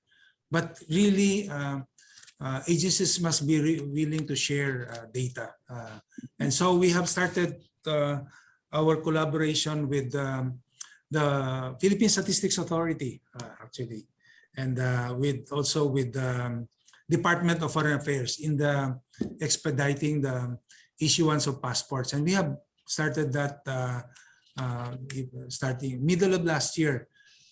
So the idea is to start with through the business one-stop shop, the electronic business one-stop shop with the processing and issuance of business permits. But of course, we want to start this as a model, the Philippine Business Hub, because we really have to encourage people to register their business, especially during the pandemic period. And what better way to encourage people to register is by assuring them that registration will be done in a more streamlined and automated process, meaning from beginning to end, from the filing of the application to the processing of the application to the payment of the fees, even the issuance of certificates of registration should be done online. So hopefully we will be able to do that before the end of the year through closer collaboration with the DICT. Thank you. Thanks, DG Ness. Yeah, I really fully understand and your problem. You know, the challenge, I guess, of really getting the different agencies to share their data, and seems to be sometimes everyone hides behind the Data Privacy Act saying they can't share. But I mean, it's agency to agency, and it's really improved services for people. So I would think that seems logical to me. But yeah, anything we can do to help you, Ness, just please feel free to ask. Ambassador Peter, I have a couple of questions I'd like to address to you.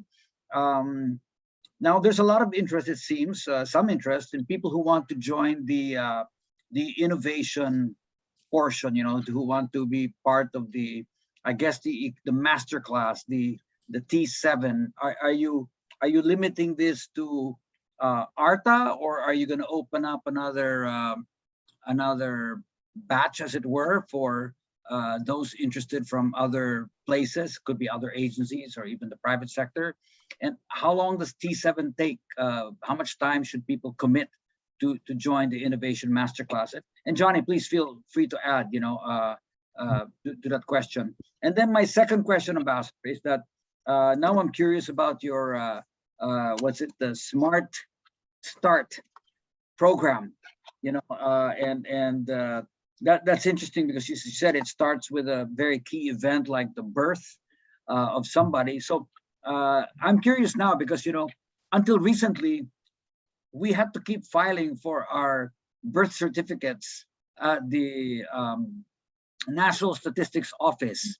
And incredibly, they put an expiry date on our birth certificate data. So every time we needed it, we needed to go back to the agency to ask for a refreshed document, which just contains all the same data. But now I understand, Ness, that this has been removed. You know, now it's by law, all these records become permanent to us. But maybe you can tell us a little bit how Smart Start also works. So two questions: how to get into the Innovation Masterclass, and what's Smart Start all about?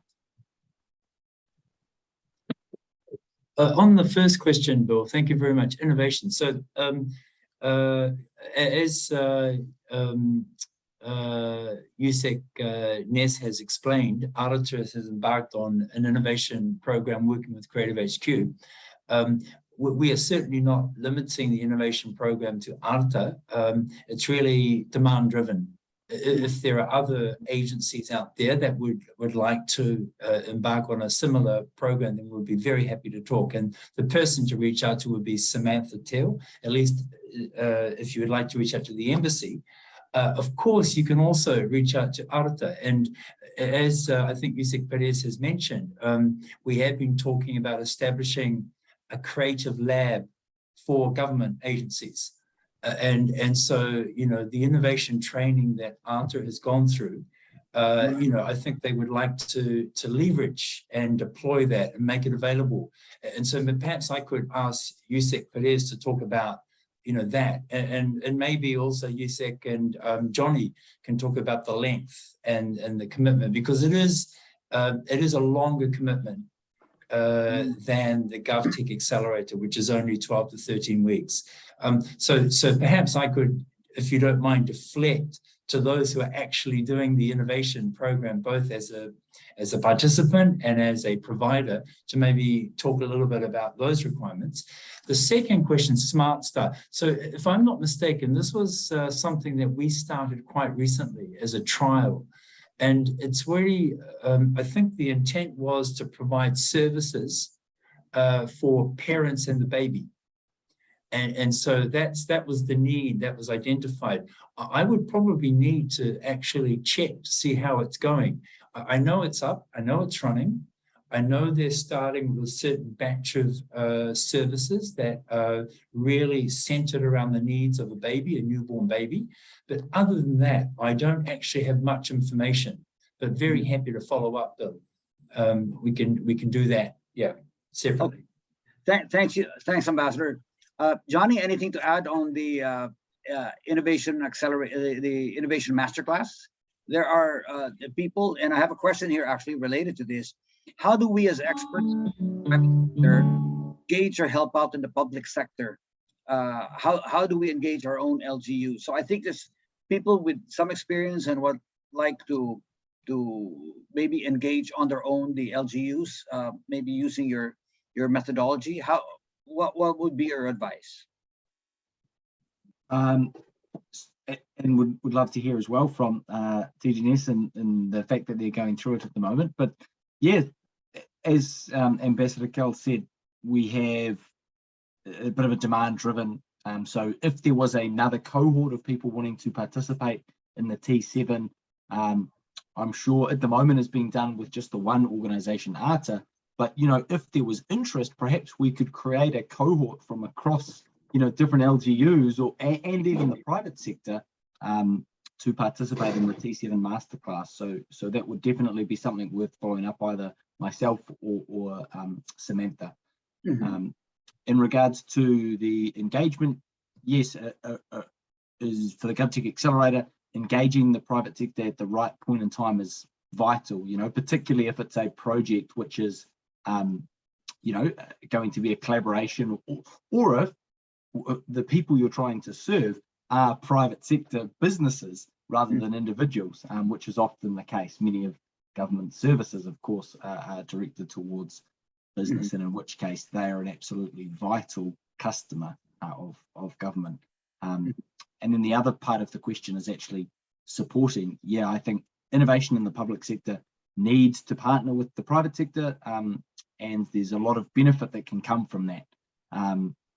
So to the point that was made earlier around not building technology if it already exists on the shelf, particularly at the early stage when you're trialing, very important to be using what's already out there, rather than building from scratch. Great, thanks. As someone who's, go ahead. I was just going to say, as someone who's recently had a baby, in our Smart Start process in New Zealand, I can provide a small amount of insight, and that is that it is a bit of a one-stop shop for everything that you need. So the child is within the one platform, or one system. You can create a tax number for the child, instantly at birth, as well as applying for any social support that you might get, which is a different entity. My daughter actually has a hearing loss, so again, there was health services were brought into that same location. So it's a really, as a citizen, we view government as one place, ideally, and this is the start of what that's trying to achieve. We go to the government, we go to this one location, and we can address all of the different government services. So great. Well, no, thanks. I mean, that's useful. Yeah, Ness, you wanted to say something? Yeah, thank you, Bill. I joined the ambassador and Johnny in their desire to share this learning from the T7 Masterclass to our people, no? And we can only be as effective with the training that our staff have been getting from this T7 Masterclass, if you are able to share this with other government agencies and even local government units. The objective of the T7 Masterclass is to train our 21 staff and then further reduce to 7, which will identify a more urgent problem that confronts the country and then offer a solution using innovation. And we can only be more effective if we are able to identify a particular agency and particular local government, which we can identify this problem and offer a solution. Of course, ARTA will be much willing to share whatever knowledge that we will get from this T7 masterclass with other government agencies and local government. And of course, with the continued support of the New Zealand government, we can do this, and it is really possible because our aim really is to improve not only the service to the of government agencies, LGUs, but of course to really for the people, for the Filipino people to benefit from whatever we're doing in this particular training that we're getting from the New Zealand government. That's great, Ness, and I think people will, look forward to the graduation of your masterclass, and then to be able to interact with them and spread that work out among the government agencies. There's a question here, Ness. I'll also address it to you and to Manny Estrada from Globe. Here's the question: is there an initiative from DICT or ARTA or Globe to conduct a national survey or study on what the people need or want in terms with the digitalization of public and private transactions and services, taking into consideration streamlining and data privacy?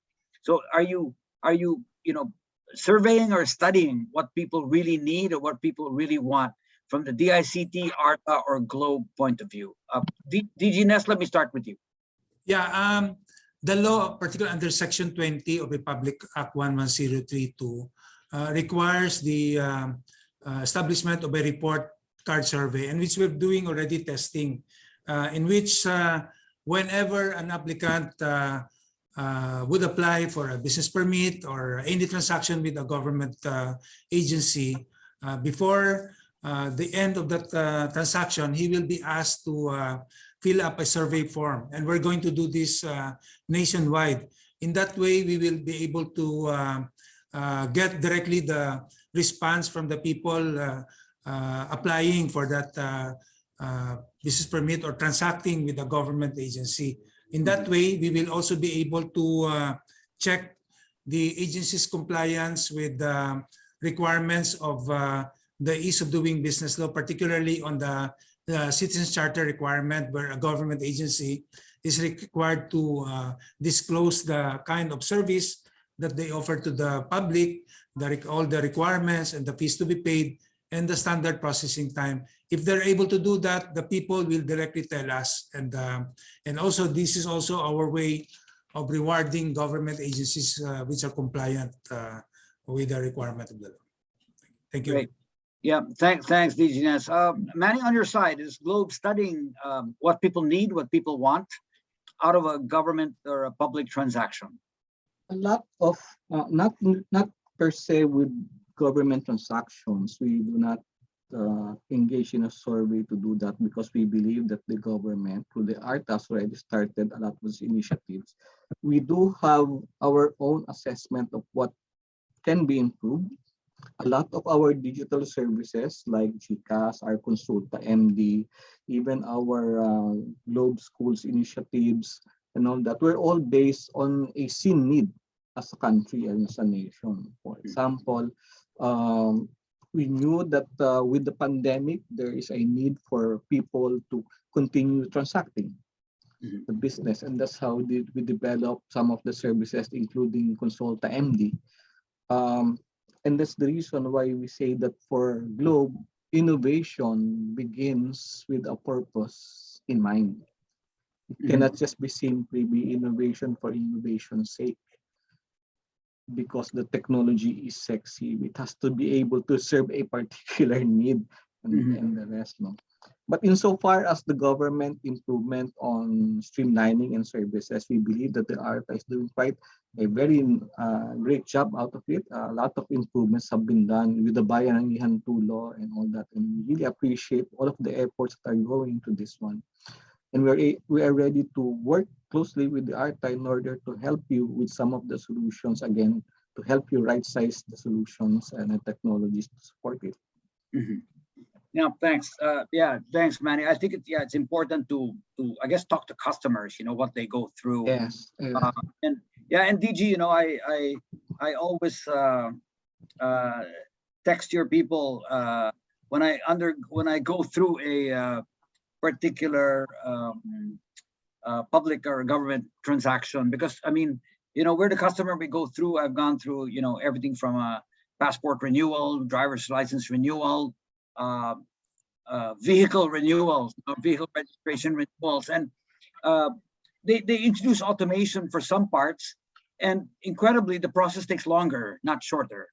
And I think we need to get that mix. We need to fix that mix, and it takes long. But I'll give you an example where I just remembered when Ambassador said that he could renew his passport completely automated.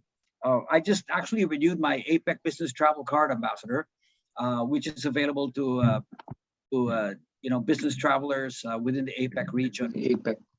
Yeah. Now we had to submit, of course, documents, a hard copy of documents, and we had to send it by courier to DFA. But beyond that, there was no personal appearance. And lo and behold, Ambassador, you get a notification via email. You download an app on the Apple App Store. And now our APEC business travel cards come to us as an app. And every time each country approves your entry using your APEC business travel card, it just updates the app. And so I'm happy to say I've got my app up and running, and that New Zealand has approved my entry into New Zealand using my APEC business travel card. And I never had to go to any office to get it done. So, it's a great improvement from what we had before.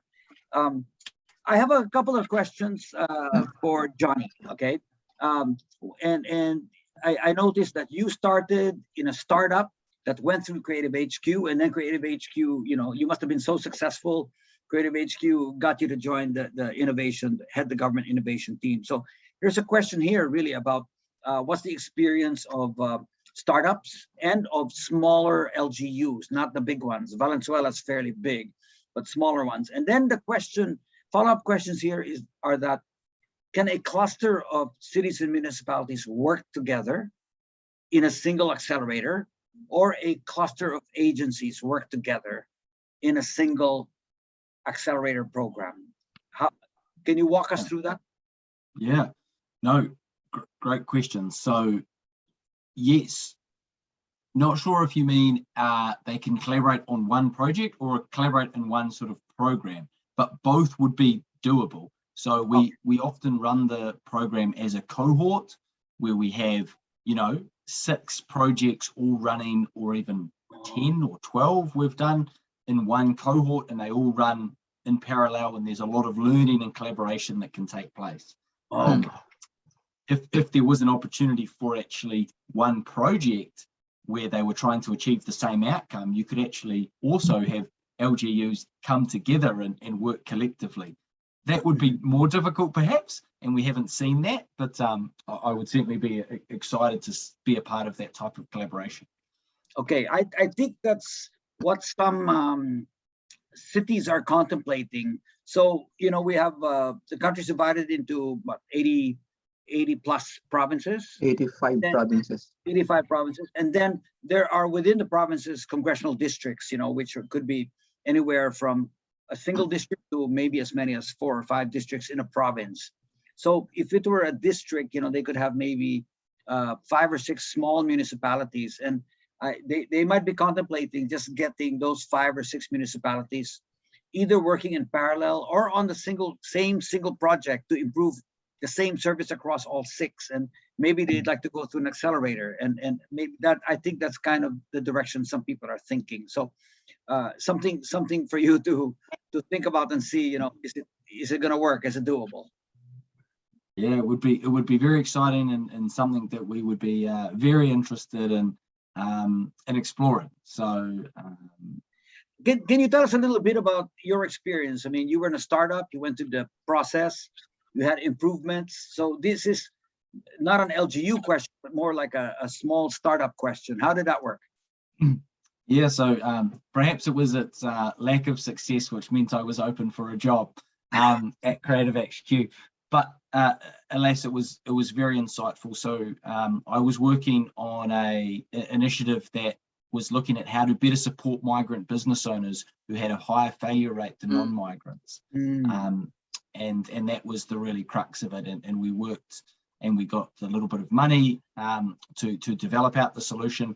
But actually, I learned a lot about how not to do it, and ultimately, when you're dealing with innovation in a public sector setting, you've only really got one customer sometimes, or perhaps at the local level, you might have, in your case, 80 customers, perhaps if you're selling it to every region. But we were really dealing just with our Inland Revenue Department, and ultimately their priorities shifted, and they said we're no longer wanting to support this initiative. So it sort of got turned off overnight. And I guess what we learned from that is really to be very clear about who you're involving and are you having those check-in points with the decision maker along the way. Because it wasn't until, we got to meet with Naomi Ferguson, the CEO of the New Zealand's Inland Revenue Department, that we were able to fully understand why it wasn't going to work longer term. So that's sort of baked into the process now. We have those regular executive check-in points, and that's something we're very conscious of doing with the teams that go through. Sorry. Yeah, no, thanks. That's useful to know. Now, there's a question here about ultimately who are the quote-unquote product owners at the end of the day. They finish the accelerator. Who are the product owners? And it's one thing to build, it's another thing to maintain and operate. Have ideas been discussed along that line as an accelerator proceeds? Because it's at some point in time you create something, but then maintenance becomes an issue. Yeah, it's an astute point, because actually bringing the next phase of the project delivery, it's all very fun to create the innovation solution, but actually the implementation and the upkeep is vitally important. Now, we've seen lots of different pathways forward. Sometimes they can put out a tender at the end of the process and say, now we know what we want to build, we can go to market and procure the best possible solution, and then it falls into a traditional procurement track. We've seen times where they've already developed a partnership with a private sector organization, and then they can enter into a commercial arrangement. We've even seen a situation where the government organization said, this is a great service, we don't want to do it, we're happy to gift the IP, and actually a startup was spun out of government. And I think that is probably a very rare occasion that's happened, but that's one of the things that's resulted. And then that government department, Ministry for Social Development, actually procured that service back off the people who were maintaining it. Okay. When you say procured the service, Johnny, they procured a system, or they procured it like a subscription service? There was sort of you might align it to a software as a service type platform on that occasion. Yes, it's a managed service where they do the upgrades for any new features required so that it can be sustained and continuously evolve and improve. Yeah, I think that's a good way, and that's a really good question, because as you said, building something is one thing, but operating and maintaining it and upgrading it is quite another. And with digital, this always is it's a continuing challenge for any digital product, I think. Okay, well, it's been great. On that same note, Yeah, Manny, go ahead. Often, because it's an accelerator program, they would start with the minimum viable product, something that just the basics. And then gradually, there will be new needs that need to be addressed. And you build on the same layer so that you can gradually improve and scale up and expand the services. And that is something that only is software as a service, managed service is best to take on.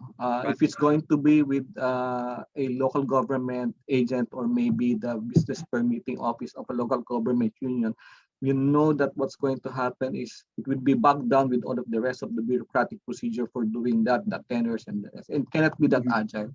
And then later on, the solution itself becomes outdated and nobody uses it anymore. Yeah. Okay. No, thank you. Yes, go ahead, Bill, Peter. I was going to give you the last word, actually, Peter. Oh, so thank you. go No, ahead. thank you. No, sorry. I didn't mean to steal your thunder. All I wanted to do is maybe just reinforce a couple of points that have already been said. But just to make absolutely clear, the beauty of the offering that Creative HQ and what Arata is learning and what Valenzuela City is engaged in is it's a game plan.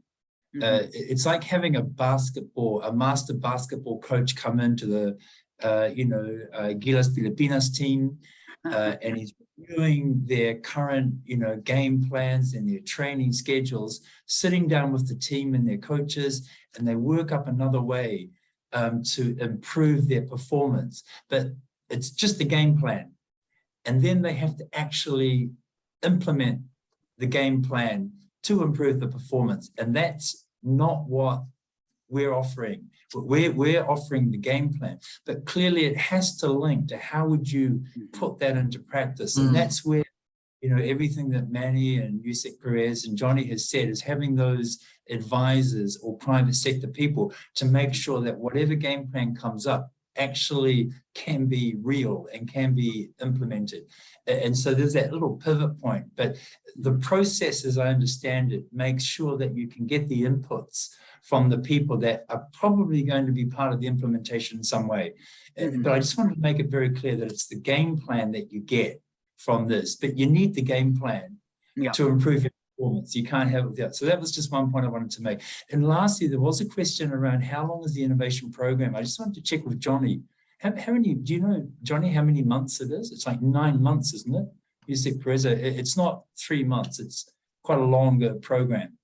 Yeah, it's not full time though. They sort of have weekly intervention points over a longer period. So the participants still go about their regular day job, as it were, and they have sort of regular touch points. It can be sort of condensed down or expanded out depending on the need.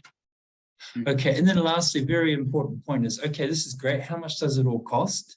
And, reach out to Samantha if you're interested, because she can then give you a sense of, what the offering costs, because, clearly that'll be very important to those that are listening in, So that's all, Bill. I just wanted to add on those points, but I can say more if you want me to, but I'll stop now. No, great. Thanks, Ambassador. And first of all, I love how you're so up to date with our sports events like Gilas and all. So it's a great analogy. But I think it's a point worth stressing that you said. It's the game plan we're looking at, and then of course the agency or the LGU is going to be taking care of the implementation with partners. But game plan is so important. We need a strategy moving forward, and I think we need to develop this among different agencies or LGUs or businesses. So thank you for that. But I think, Ambassador, based from the questions that we see in the chat box and it's been asked, there's a level of interest. I think that we see a palpable level of interest in both the masterclass and the accelerator. And I think people are beginning to think, do I go through the accelerator solo, or do I do it as a cluster of cities or agencies or congressional district level or provincial level, and which are good questions, and I think indicate that there's that level of interest. And I think it helps that you've been able to show, both you and Johnny have been able to show the before and after impact of accelerators on agencies. and NGOs, so that people see that, you know, it works. But it requires investment of time, that not only the 12, the 13 weeks, actually, that's just the initial investment. But, you know, you have to continue investing time to build and run something. Prototype. But there's also an investment, of course, of financial resources to be able to learn, no? And but I think that if I take a look at the potential returns on the investment, especially I think for an LGU, there's a benefit both for the residents, the citizens, and the LGU itself, as they create more revenue for a city, for instance, because more businesses will want to go there, something along that line, and they're going to have, you know, happier customers. And it's the same for a national agency, I think. So I think that there's a lot that can be done. So I want to thank our speakers, DG Ness, always a good partner at ARTA, Manny Estrada, solid partner from Globe, who's been with us from the very beginning of the Livable Cities program. Johnny, thank you for joining us. Apologies for keeping up a little late in Wellington, but we learned a lot about how Creative HQ works, and we look forward to meeting you when you come over in September and meet face to face. And of course, most especially Ambassador Peter Kell, Peter, you've been such a great supporter of a lot of initiatives, not only here in the accelerator side and the ease of doing business, but I can, you know, personally speak about what we've done in the PDRF and the Project K3 and how you help country during the vaccination process, things like this that you've done very quietly to help during our COVID response. So thank you for that. You've been, you know, such a great partner to the country. I'd like to thank the audience as well for all your questions. If you have more questions, please feel free to send it to us. We'd ask you also to fill out the evaluation forms on your way out. And here you see the contact details. Let's show the contact details again, please, for everybody to see. If you have questions, please direct it to Samantha Teo, Regional Lead for Business Development, New Zealand G2G. She's based in Singapore, but her coverage includes the Philippines, so she'll respond. And then, of course, to Johnny Haddon himself, Head of Government Innovation for Creative HQ, based in Wellington, but with ongoing work in the Philippines. And if you want to contact us at for Livable Cities, then feel free, of course, to contact Michan Alpuerto for Livable Cities for any questions about future programming and things like this. In the meantime, the QR code is here. If you're on Facebook, take a picture of the QR code. That'll get you to the evaluation form, and if you fill the evaluation form, you will get your certificate of participation. Or when you exit from today's Zoom, you will get that automatically, and we'd ask you to please answer. So on behalf of Livable Cities, thank you so much for joining us today. We do keep an active schedule, and we will publish it in shortly on our Facebook page and on our Twitter and Instagram pages. But just a little bit of a preview of what we're looking out for, you know, in the near future. We're looking at some local labs, which we focus on specific regions, particularly Bacolod in Negros Occidental and in Minda. So the Mindanao Development Authority would be two of the topics we are looking at. And as we develop more topics, we will put out a notice. And of course, we're always welcome to get your suggestions as to what topics we can cover. But for today, thank you very much for joining Livable Cities Lab, and we look forward to seeing you in future labs. And thanks again to all our speakers, DG Ness, Manny, Johnny Haddon, and Ambassador Peter Kell. Thank you and good afternoon. Thank you very much. Thank you. Okay, bye-bye. Thank you. Thank you. Thanks. Peter, thanks so much for joining us. Thank you, Bill. Thank you, Ambassador. Thank you, Johnny. No, it's Thank great. you. Great to see you, Sik, and John.